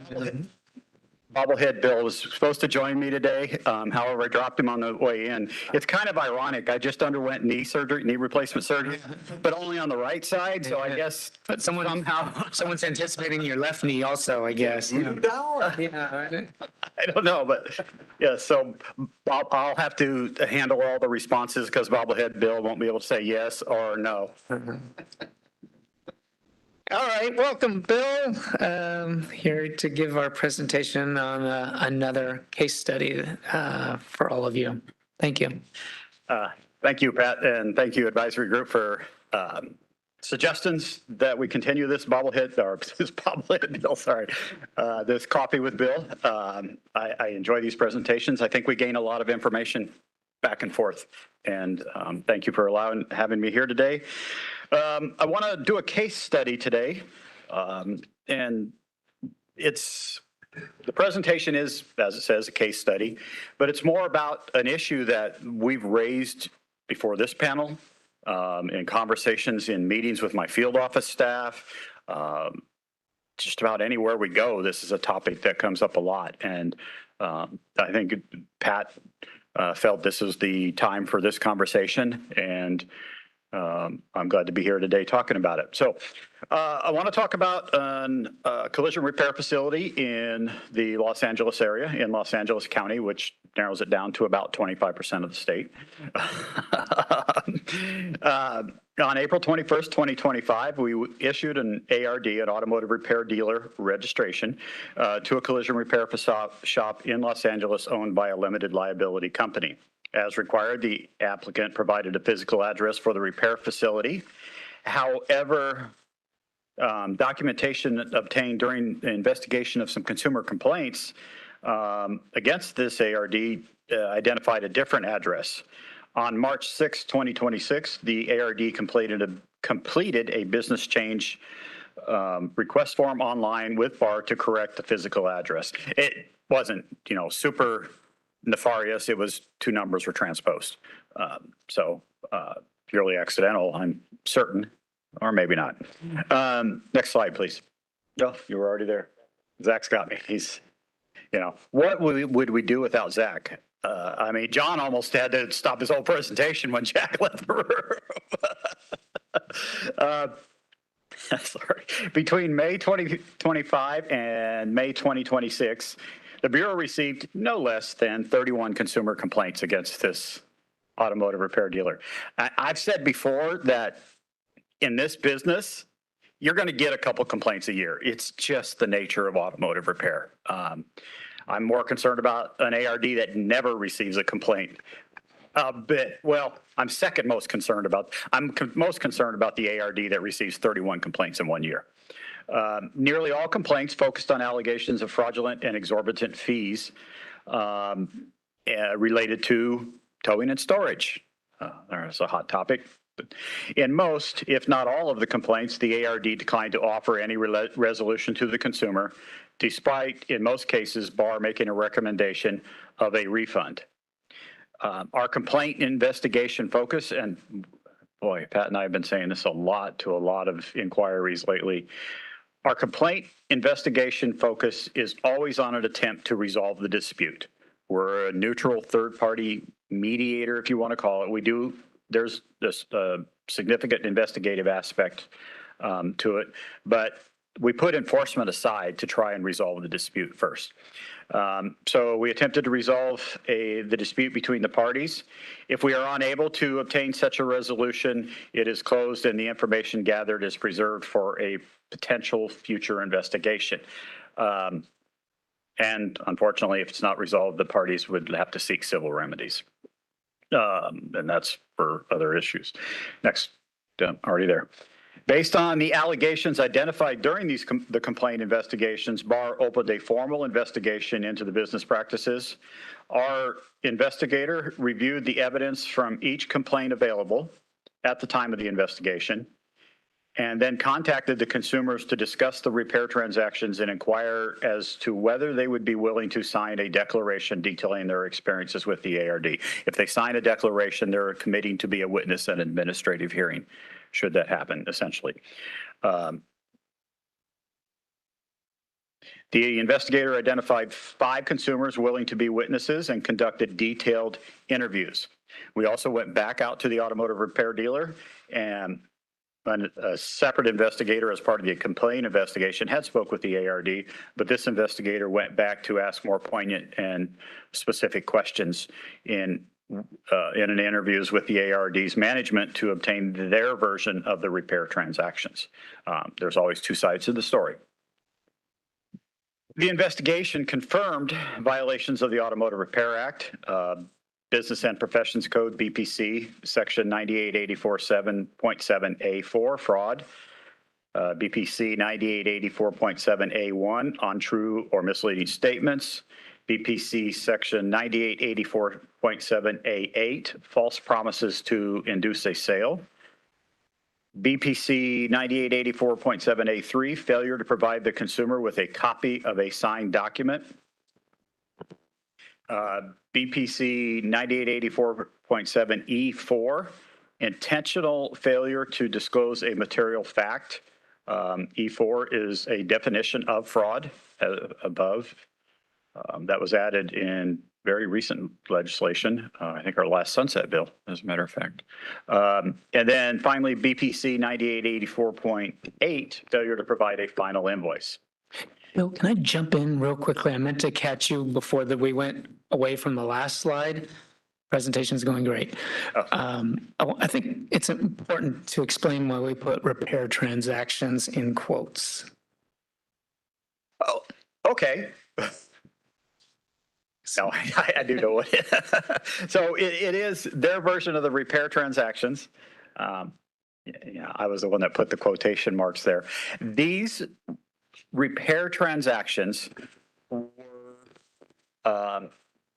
bandit tow and storage, the common problem that's in Los Angeles County. Not actual repair transactions. I was going to get there. Oh, okay. The vehicle showed up.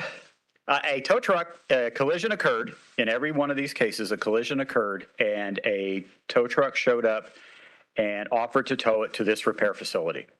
And the consumer was then called in shortly thereafter, or when the consumer figured out where their vehicle was, went in to inquire as to the status, and we're talking within a day or two. And there was a notice, the consumers were asked to sign a notice of fees and a request for an estimate or an inspection and several other things. But technically speaking, under Bureau laws and regulations, because it said to provide an estimate, the ARD committed to inspecting the vehicle and providing an estimate to repair the damage to the vehicle, but nothing ever occurred. But they created a document that implied a repair transaction, so that's why it was in quotation marks. These were the, I asked the investigator, is this one of those facilities that lacks the ability to even perform a repair? In his interviews with the facility says, yes, we do perform repairs. They may sublet. We weren't allowed into the repair portion of the facility to inspect and see if they were capable of performing repairs. But this is one that, Jack, I think you and I have had conversations about this, that it appears they were more established to gain exorbitant storage fees, but the way they were doing their repair work, their paperwork falls under the Bureau's definition of a repair transaction, but I don't think any of us would really call it such. Really appreciate you doing that, because I think that's an important reason why we're doing this presentation and some of the problems we're seeing. Yes. Please proceed. Thank you. Okay. interim suspension order proceeding. So the Bureau, pursuant to Business and Professions Code Section 494, which actually applies to all DCA entities,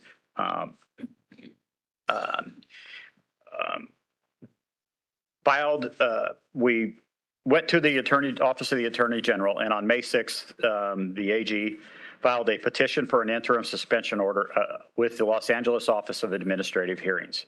ISOs are reserved for the most egregious cases to immediately suspend the registration and/or license of an ARD causing significant harm to the public. And that's one of the tests.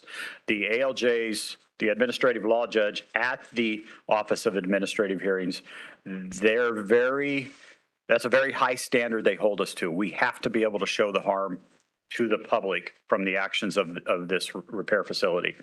The matter was heard virtually by an ALJ on May 22nd, 2026. The respondents failed to appear at the hearing. In looking at that's when we recognized that we had missed the address change a few weeks earlier. And out of an abundance of caution and out of an abundance of respect of their due process rights, no matter how egregious the acts of a bad actor in this industry may be, and I think I've said before how passionate I am about protecting the people that are legitimate businesses in this industry, we also still have to respect their due process rights.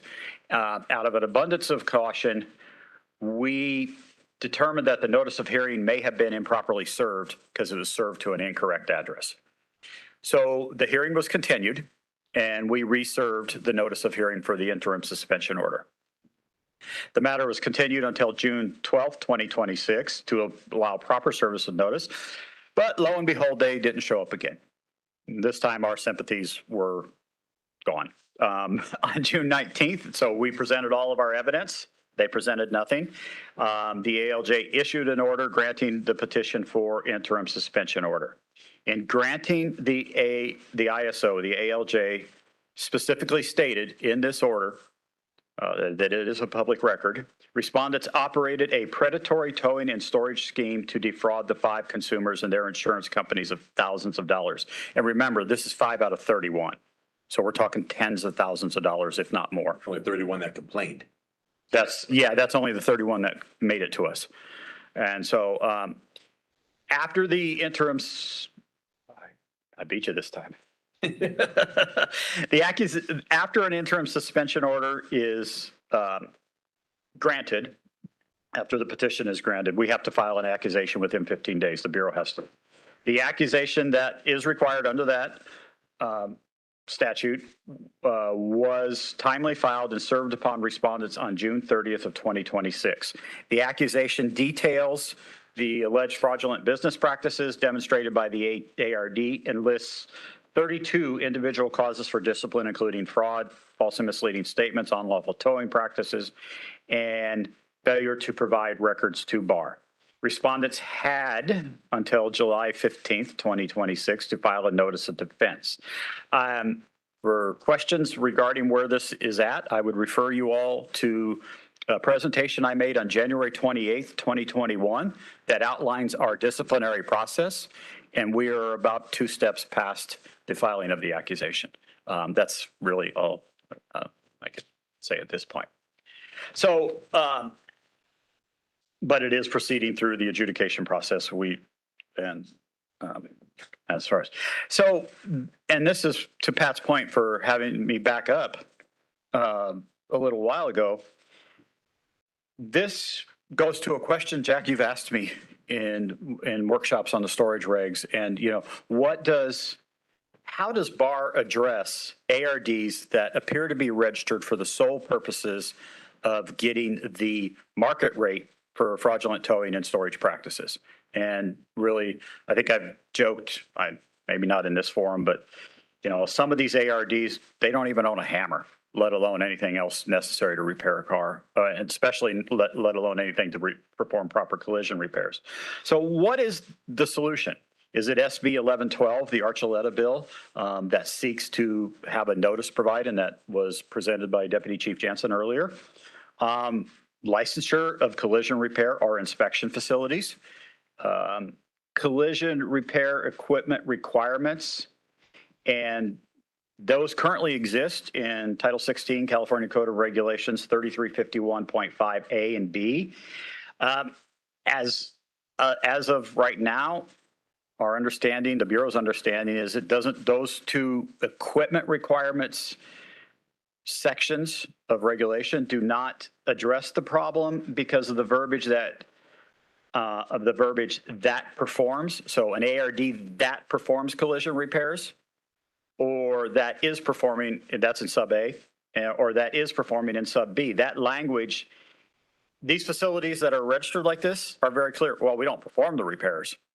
We're just registered as a collision repair facility or an inspection repair facility. And the statutes and regs regarding what the business type is, is there a regulation change necessary there or other ideas?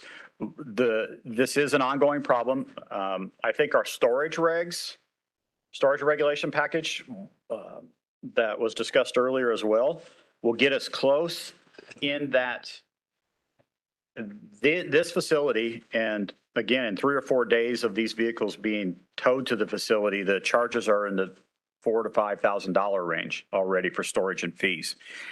But our storage regs have notification requirements for an ARD. This facility isn't reaching out to consumers. Legitimate repair facilities reach out to consumers because they're interested in engaging in the transaction.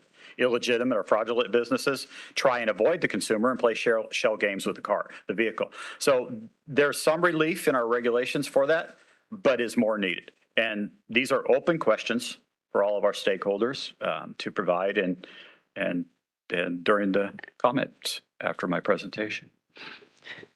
Thank you, Bill. Great presentation.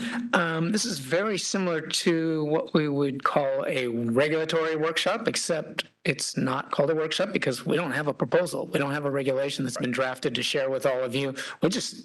We want to get some discussion, though, on the topic, and thought that this would be a good opportunity at the Bar Advisory Group to open it up for that kind of public involvement or stakeholder involvement. Yeah, Bill? Can I delegate? I need to delegate something to staff real quick. Oh, sure. Yeah, absolutely. A couple of you back there have notes, so please take notes of good suggestions. Oh, yeah, I got you. I forgot to bring a pen and paper. Oh. So I will, but that's why I have my team back there. So thank you. Yeah, that's good. We do want to capture all of any ideas or thoughts about this topic, or any questions that you have related to the case study in general.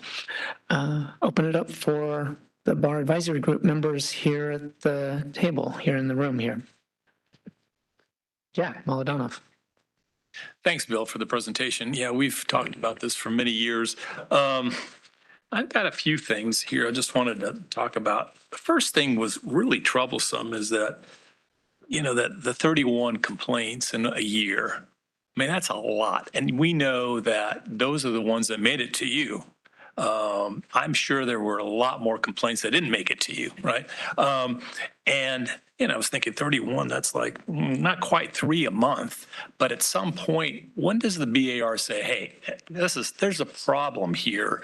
Why wait till 31 complaints to do something? I guess that's my first question here. Is there something internally to say, hey, once we hit 10 or 15 or, how does the BAR then sort of say, hey, there's a problem here with this facility? I'd jump in and say we didn't wait for 31. This was like a moving target. I mean, we probably jumped in way before 31. I'm guaranteeing you on that, and started our investigation. But Bill can probably elaborate on that. I don't know what number we jumped in, and we were attempting to resolve each of the complaints as they came in, but at what point we moved it and advanced it to a more formal investigation, I'm not sure.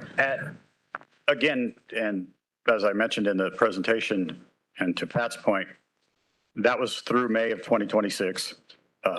The investigation, I'm not going to respectfully not discuss how we target and what motivates us to open an investigation. That's privileged information that I don't really want to share with potential bad actors out there. But I will say that the investigation was begun prior to 31. 31 was just a total of where we landed at that because, and it takes time. I don't have the exact date in front of me, but I'm fairly certain it was at the beginning of this year. Okay. Very early on. The way it read here looked like you waited until 31. That's why I just wanted to clarify that. Yeah, it's, you know, if an ARD only gets 30 complaints in a year, they're solid 31, then we take a look at it.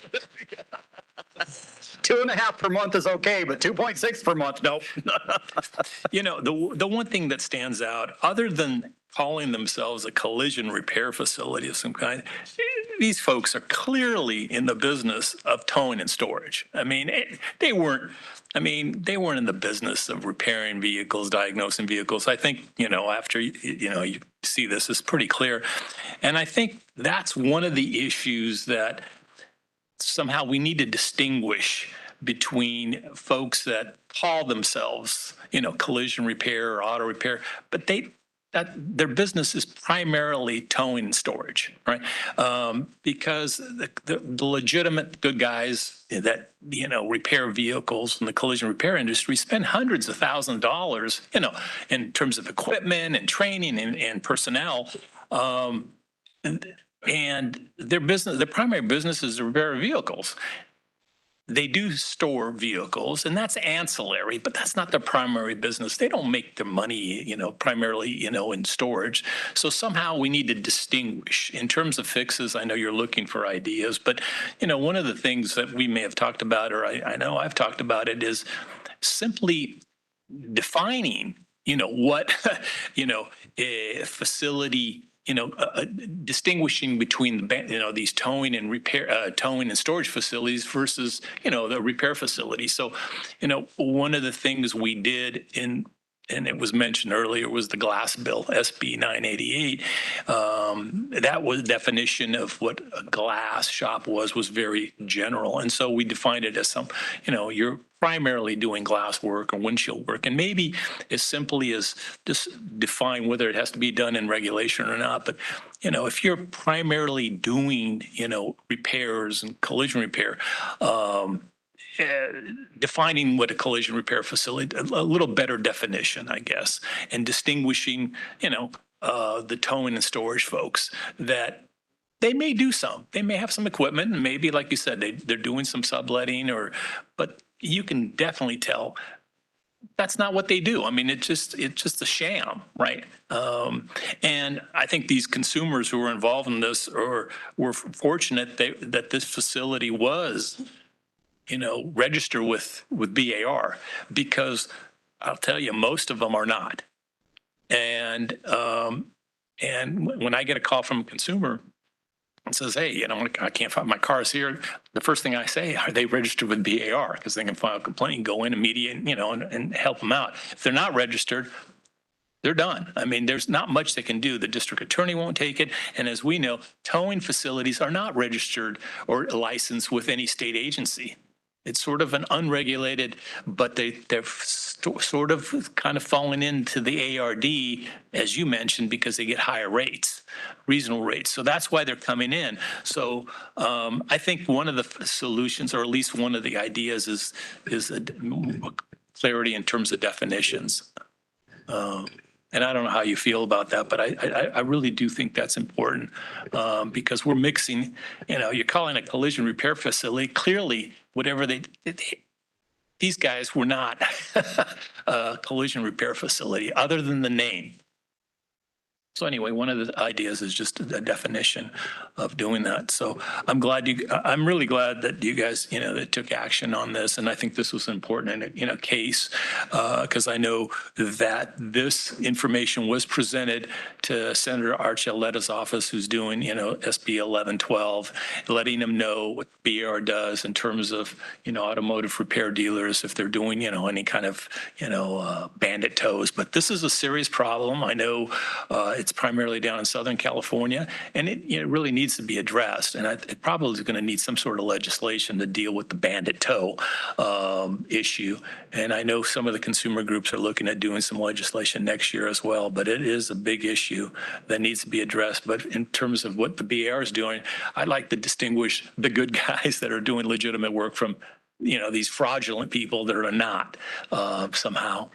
So those are my thoughts and comments. Thank you. Thank you. Good comments. Thank you very much. Dave Pusa.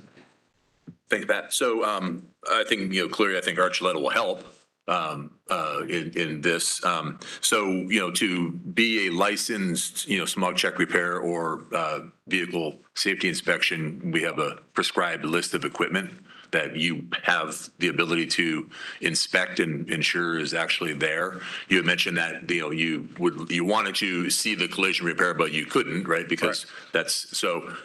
Could we create a regulation or build out a regulation that if you're going to call yourself a collision repair shop or a mechanical repair shop, you better, I don't want to have a list of things I must have, but clearly a paint booth and, maybe an alignment rack, things like that, that a generally accepted list of equipment that a collision shop would have.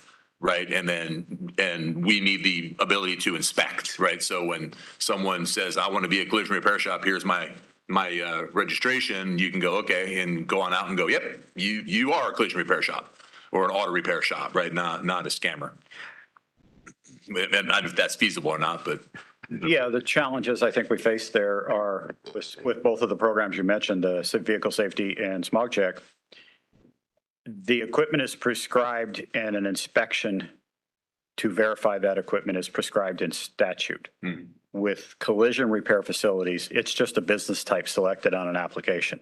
So it would be it's not in legislation? Yeah, it's not in statute for us to, we don't have the statutory authority to force an inspection.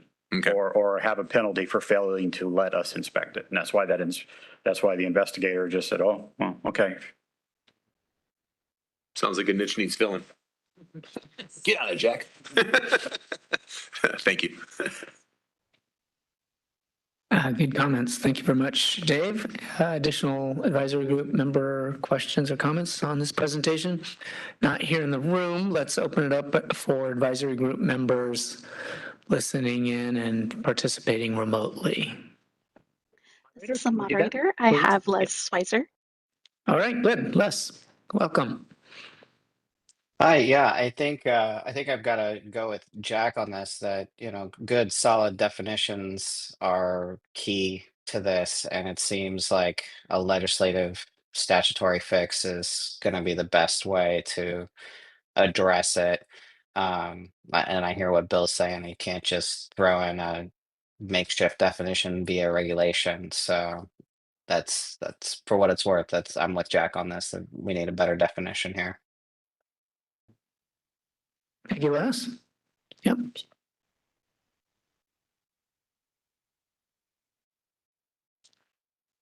This is the moderator. Appears there are no further requests from the advisory group members. Okay. Thank you very much. Moderator, we'll open it up for public comment on this agenda item. Anyone here in the room?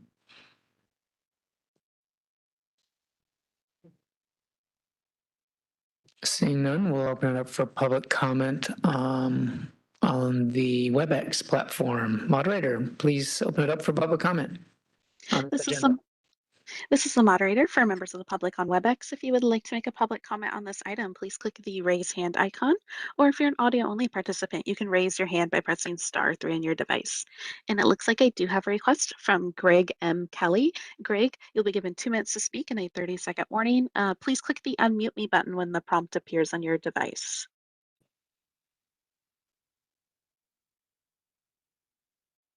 Hello, Greg. It's been a while. And this is the moderator. Greg, if you are speaking, you're still muted. I'm going to request to unmute your microphone again. Please click the unmute me when the prompt appears on your device.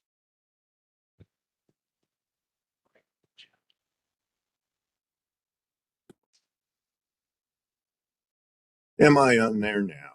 Hey, go Greg. Now we can hear you. Welcome. Okay. Welcome. Thank you. Um, when the conversation went to licensing for a tow and storage lot, the bar employee sounded like we need something statutory to start with. I wonder if that man that has that one bill on the books or on the in trial, I guess. I don't remember stuff. I'm older than all of you, but there's a senator that is, there's a bill out there that's somewhere in the process. I wonder if they could add something statutory that would enable, be page one of a way to enable. Here's a body shop. This guy's storage and towing. And if towing isn't touched at all, if they're wild and woolly, like Pat said, can we just make new designations, or do they all need to be statutory? And that's all I got to say.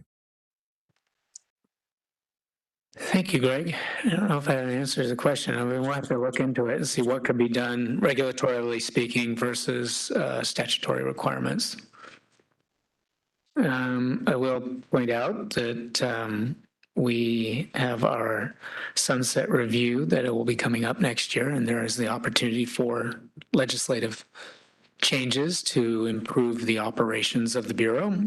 So this is really timely for anything that might be on this issue to be addressed in that process. So we'll be working on the report.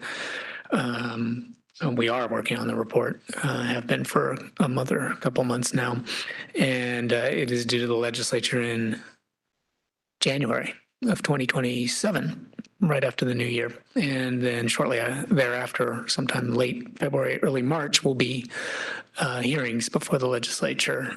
In the report, I suspect we will be addressing this issue and presenting it to the legislature.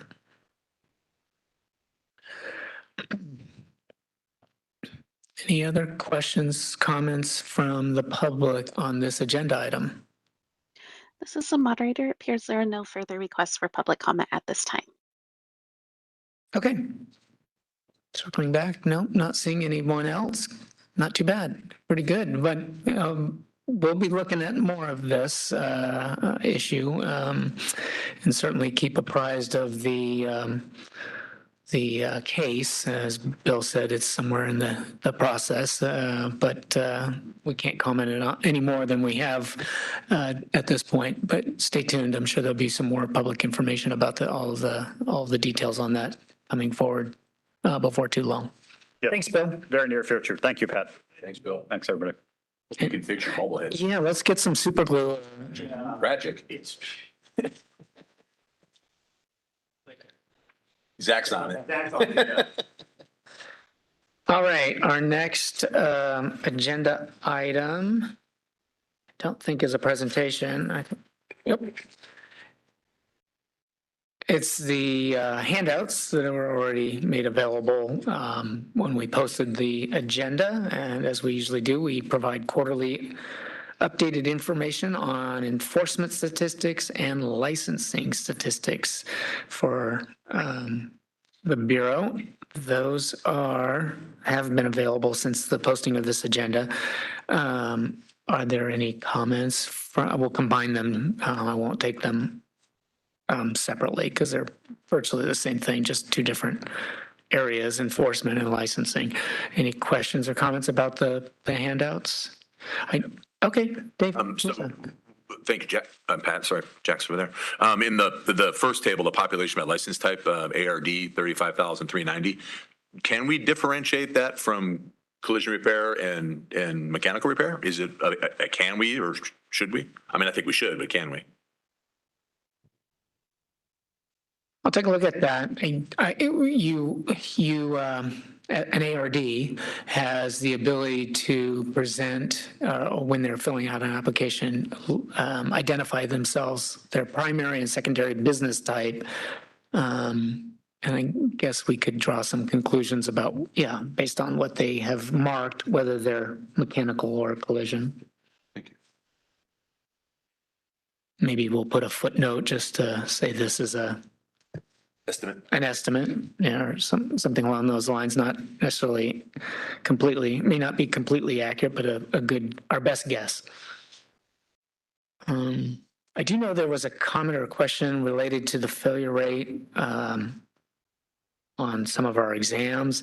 We were looking to have a presentation at this meeting, but we were unable to get that accomplished with our presenters at the Department of Consumer Affairs with the, what are they called? Occupation Professional Examination Services, OPS. I just know them as OPS, but the Exam Services Unit here at the Department of Consumer Affairs, which supports all of the boards and bureaus under the Department of Consumer Affairs and their examination requirements. We were looking to have them come here and present and talk about the process and how we involve subject matter experts in the development of our exam questions. That will look to do that at our October meeting. Any other comments from the advisory group here on this agenda item? Moderator, can we ask the advisory group members attending remotely if there are any questions or comments on the agenda items 8 and 9, the two reports? This is the moderator. I don't see any hands raised from our online advisory group members. And for the name of that office, they are the Office of Professional Examination Services. Oh, thank you very much for. You're welcome. Me. I knew I had part of it right, but not all of the acronym correct. The O I missed for sure. Thank you, Sarah. We'll open it up for public comment on agenda items 8 and 9, the two updates on our enforcement statistics and licensing statistics. Any public comment here in the room? Moderator, you could open it up for public comment on 8 and 9, agenda items 8 and 9. This is the moderator for members of the public on WebEx. If you would like to make a public comment on agenda items 8 and 9, please click the raise hand icon, or if you're an audio only participant, you can raise your hand by pressing *3 on your device. All right, and I do not see any requests for public comment at this time. Okay, thank you very much. We'll close those two agenda items out and open it up now for agenda item number 10, public comment on items that were not on the agenda. Anyone here in the room? Dave, you're a member of the public and an advisory group member, so please, yes, jump in. Two roles. So question that we can get answered later, but our association is currently working with the publicly available downloadable list of ARDs, which shows has license number and business information. So the question is, how often is that list updated? Available, and available? Is it monthly, quarterly, yearly, whatever it might be? And secondly, it doesn't include phones, emails, website, contact information. And so is that information publicly available? And if not, could it be? So we can get that answer. Not today if you don't have it. I don't know the answer to the first question. I know it doesn't include, what'd you ask? Phone numbers? Yeah, phone number, website. It's the phone number and emails? Email, yeah. Phone number, email, website, yeah. Contact. And there may be reasons for that. I know we have dealt with a couple of Public Records Act requests on that and have had to respond with two different, directing the requester both to the place you mentioned, the list of all the ARDs and I guess addresses and such, which is available on the Department of Consumer Affairs website, and then separately direct them to where they can get phone numbers. And we just did one that was responded to yesterday on that. It might have been one of your members. Could have been, yeah. And email addresses that we are now collecting. for all initial applicants for an automotive repair dealer registration, and then optional for on renewal. We're collecting that on renewal, but only voluntarily. One of the regulations that we're working on, the business information updates, I think is going to put that in as a requirement. You have to provide that, as well as all of the other information that new applicants have to provide. As you know, we've had ARDs in existence since the 70s, and some of the ownership and some of the other required information that was submitted when they were initially registered with us likely has changed in 50 some odd years, and we may not have the most updated information, even though it's required to submit it. Material changes to your business do require informing the Bureau of Automotive Repair, but some may not know that requirement, may have ignored that requirement, but we're going to make sure we, in that regulation package on renewal, capture all of the information that we capture on initial applicants for the registration. And follow up that has just popped up on my phone. Can that list be sorted by independent repair ARD and dealer ARD? Then I don't know the answer, other than we'd have to estimate. Thanks, Angie. Okay.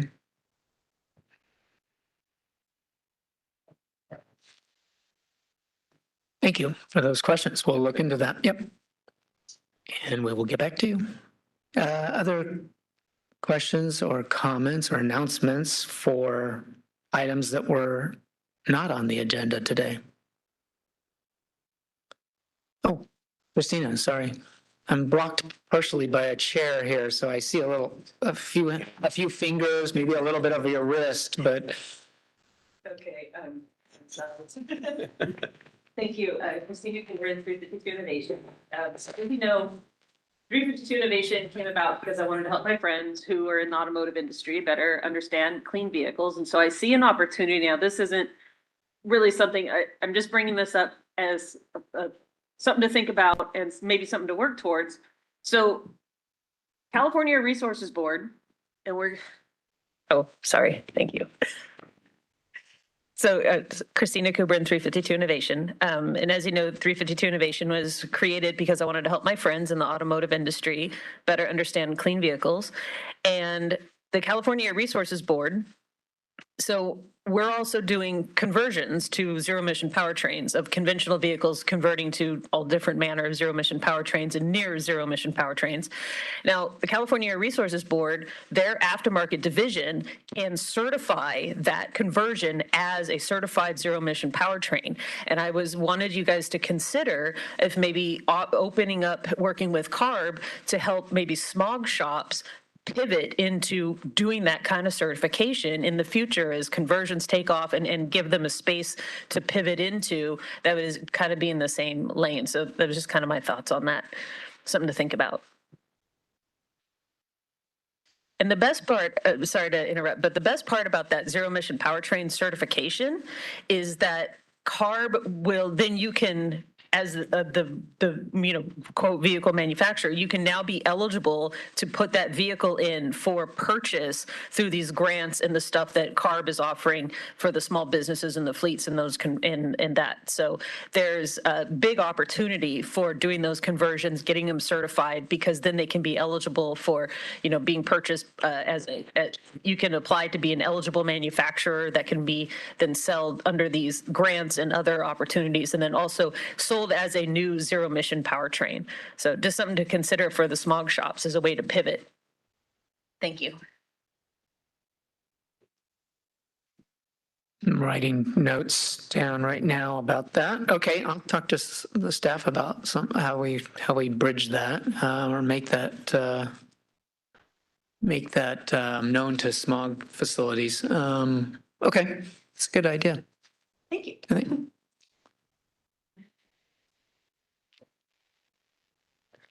Additional comments that were not on topics that were not included on the agenda today? Seeing none in the room, we will open it up. Moderator, are any Is anyone interested in making a comment for unrelated to any of the agenda items? We have a request from Bud Rice. All right, Bud. Hey, okay, so a couple of things. First off, Dave,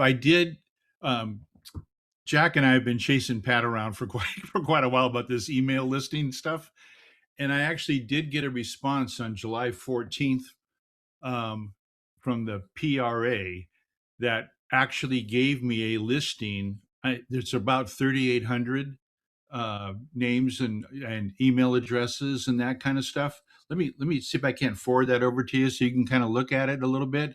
I have a similar comment as to how often can we refresh it. I think that's what they had at that moment. And like you're saying, if there's 38,000, or some number like that, and I'm at 3,800 in terms of what I got. They probably don't have a bunch of it yet, but I think over time, as we keep going here, I think it'll get better and better.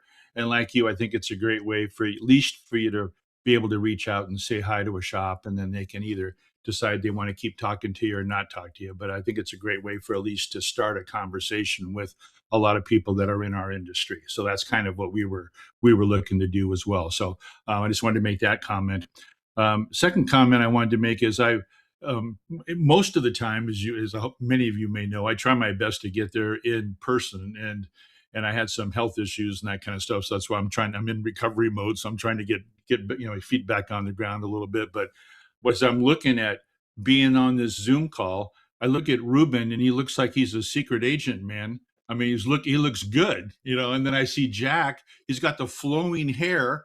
And I'm going, man, he looks good online. And Pat, you look like you got another 15 years in you.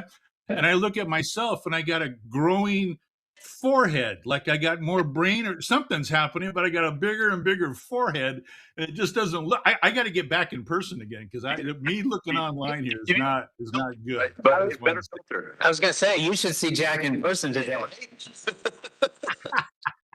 And thank you all for the stuff today. It was a great day today, in my opinion. Thank you, Bud, for joining us. And we're sorry you couldn't be here in person. I hope you're recovering and will be able to join us at the next meeting in October. There was a question or a point that I wanted to get back to. I knew I'd lose my train of thought. It was on the emails.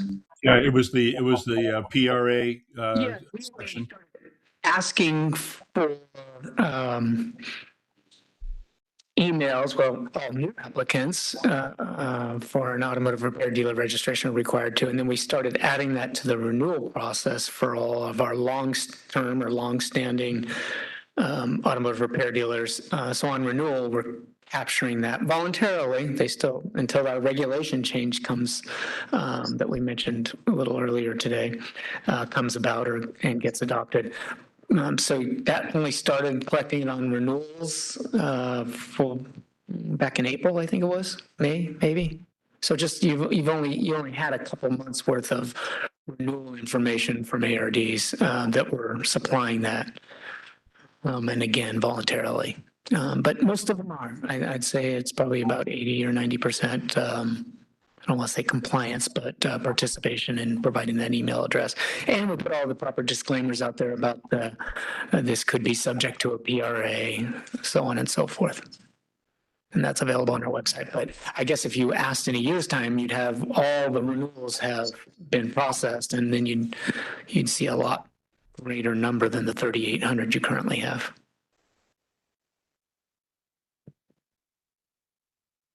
Additional questions, comments for any items that were not on today's agenda? This is the moderator. We have a comment from Ruben Para. Hi, I just want to echo Bud's comments. Yeah, I really wanted to be up there myself. I also have had some few medical issues. I did one better though. I forwarded a letter from my doctor, Bud. So I got a better excuse than you. Now, anyways, yeah, I really look forward to seeing you guys. Nothing like being there in person. Hopefully, God willing, everything goes right, and we'll see you guys in October. Thanks for a great meeting. I thought you were going to thank you, Ruben, for that. No, I hope you're Oh, his compliment? I was going to say, you can't appear here in person if you're going to be a secret agent. I think it makes sense that you attend remotely. Okay, I see. All right. Thanks. Thank you very much for that. Any other items to discuss that were not on the agenda? Okay, we'll close agenda item number 10 out. And our next agenda item is an announcement. Our next Bar Advisory Group meeting will be on Thursday, October 22nd, 2026. It is supposed to be in this room? Yes. Supposed to be in this room. I do want to point out, we did, our website did indicate that today's meeting was across the way at headquarters 1. I don't know how that happened. We'll make sure that that kind of coordination for the next meeting is that we make sure that the website correctly lists the proper location. We did instruct the guard to redirect people to this building, and I think a couple of us were able to figure that out when we went to the wrong location. But always rely on this agenda because that one should be correct. The website should be too, but it might, the agenda might have been updated because we might have had a meeting location change and the website didn't correct it. All right, that's that agenda item. And our last agenda item is adjournment. I don't even know what time it is. It looks like we got out a little early, 12:38 p.m. Thank you all for your attendance and participation today, and thank you to all of the Bureau of Automotive Repair presenters and Donnie Cipher presenting from NASTF, and the support of our team here who made this meeting possible. Have a great rest of your summer, and we'll see you in October. Thank you.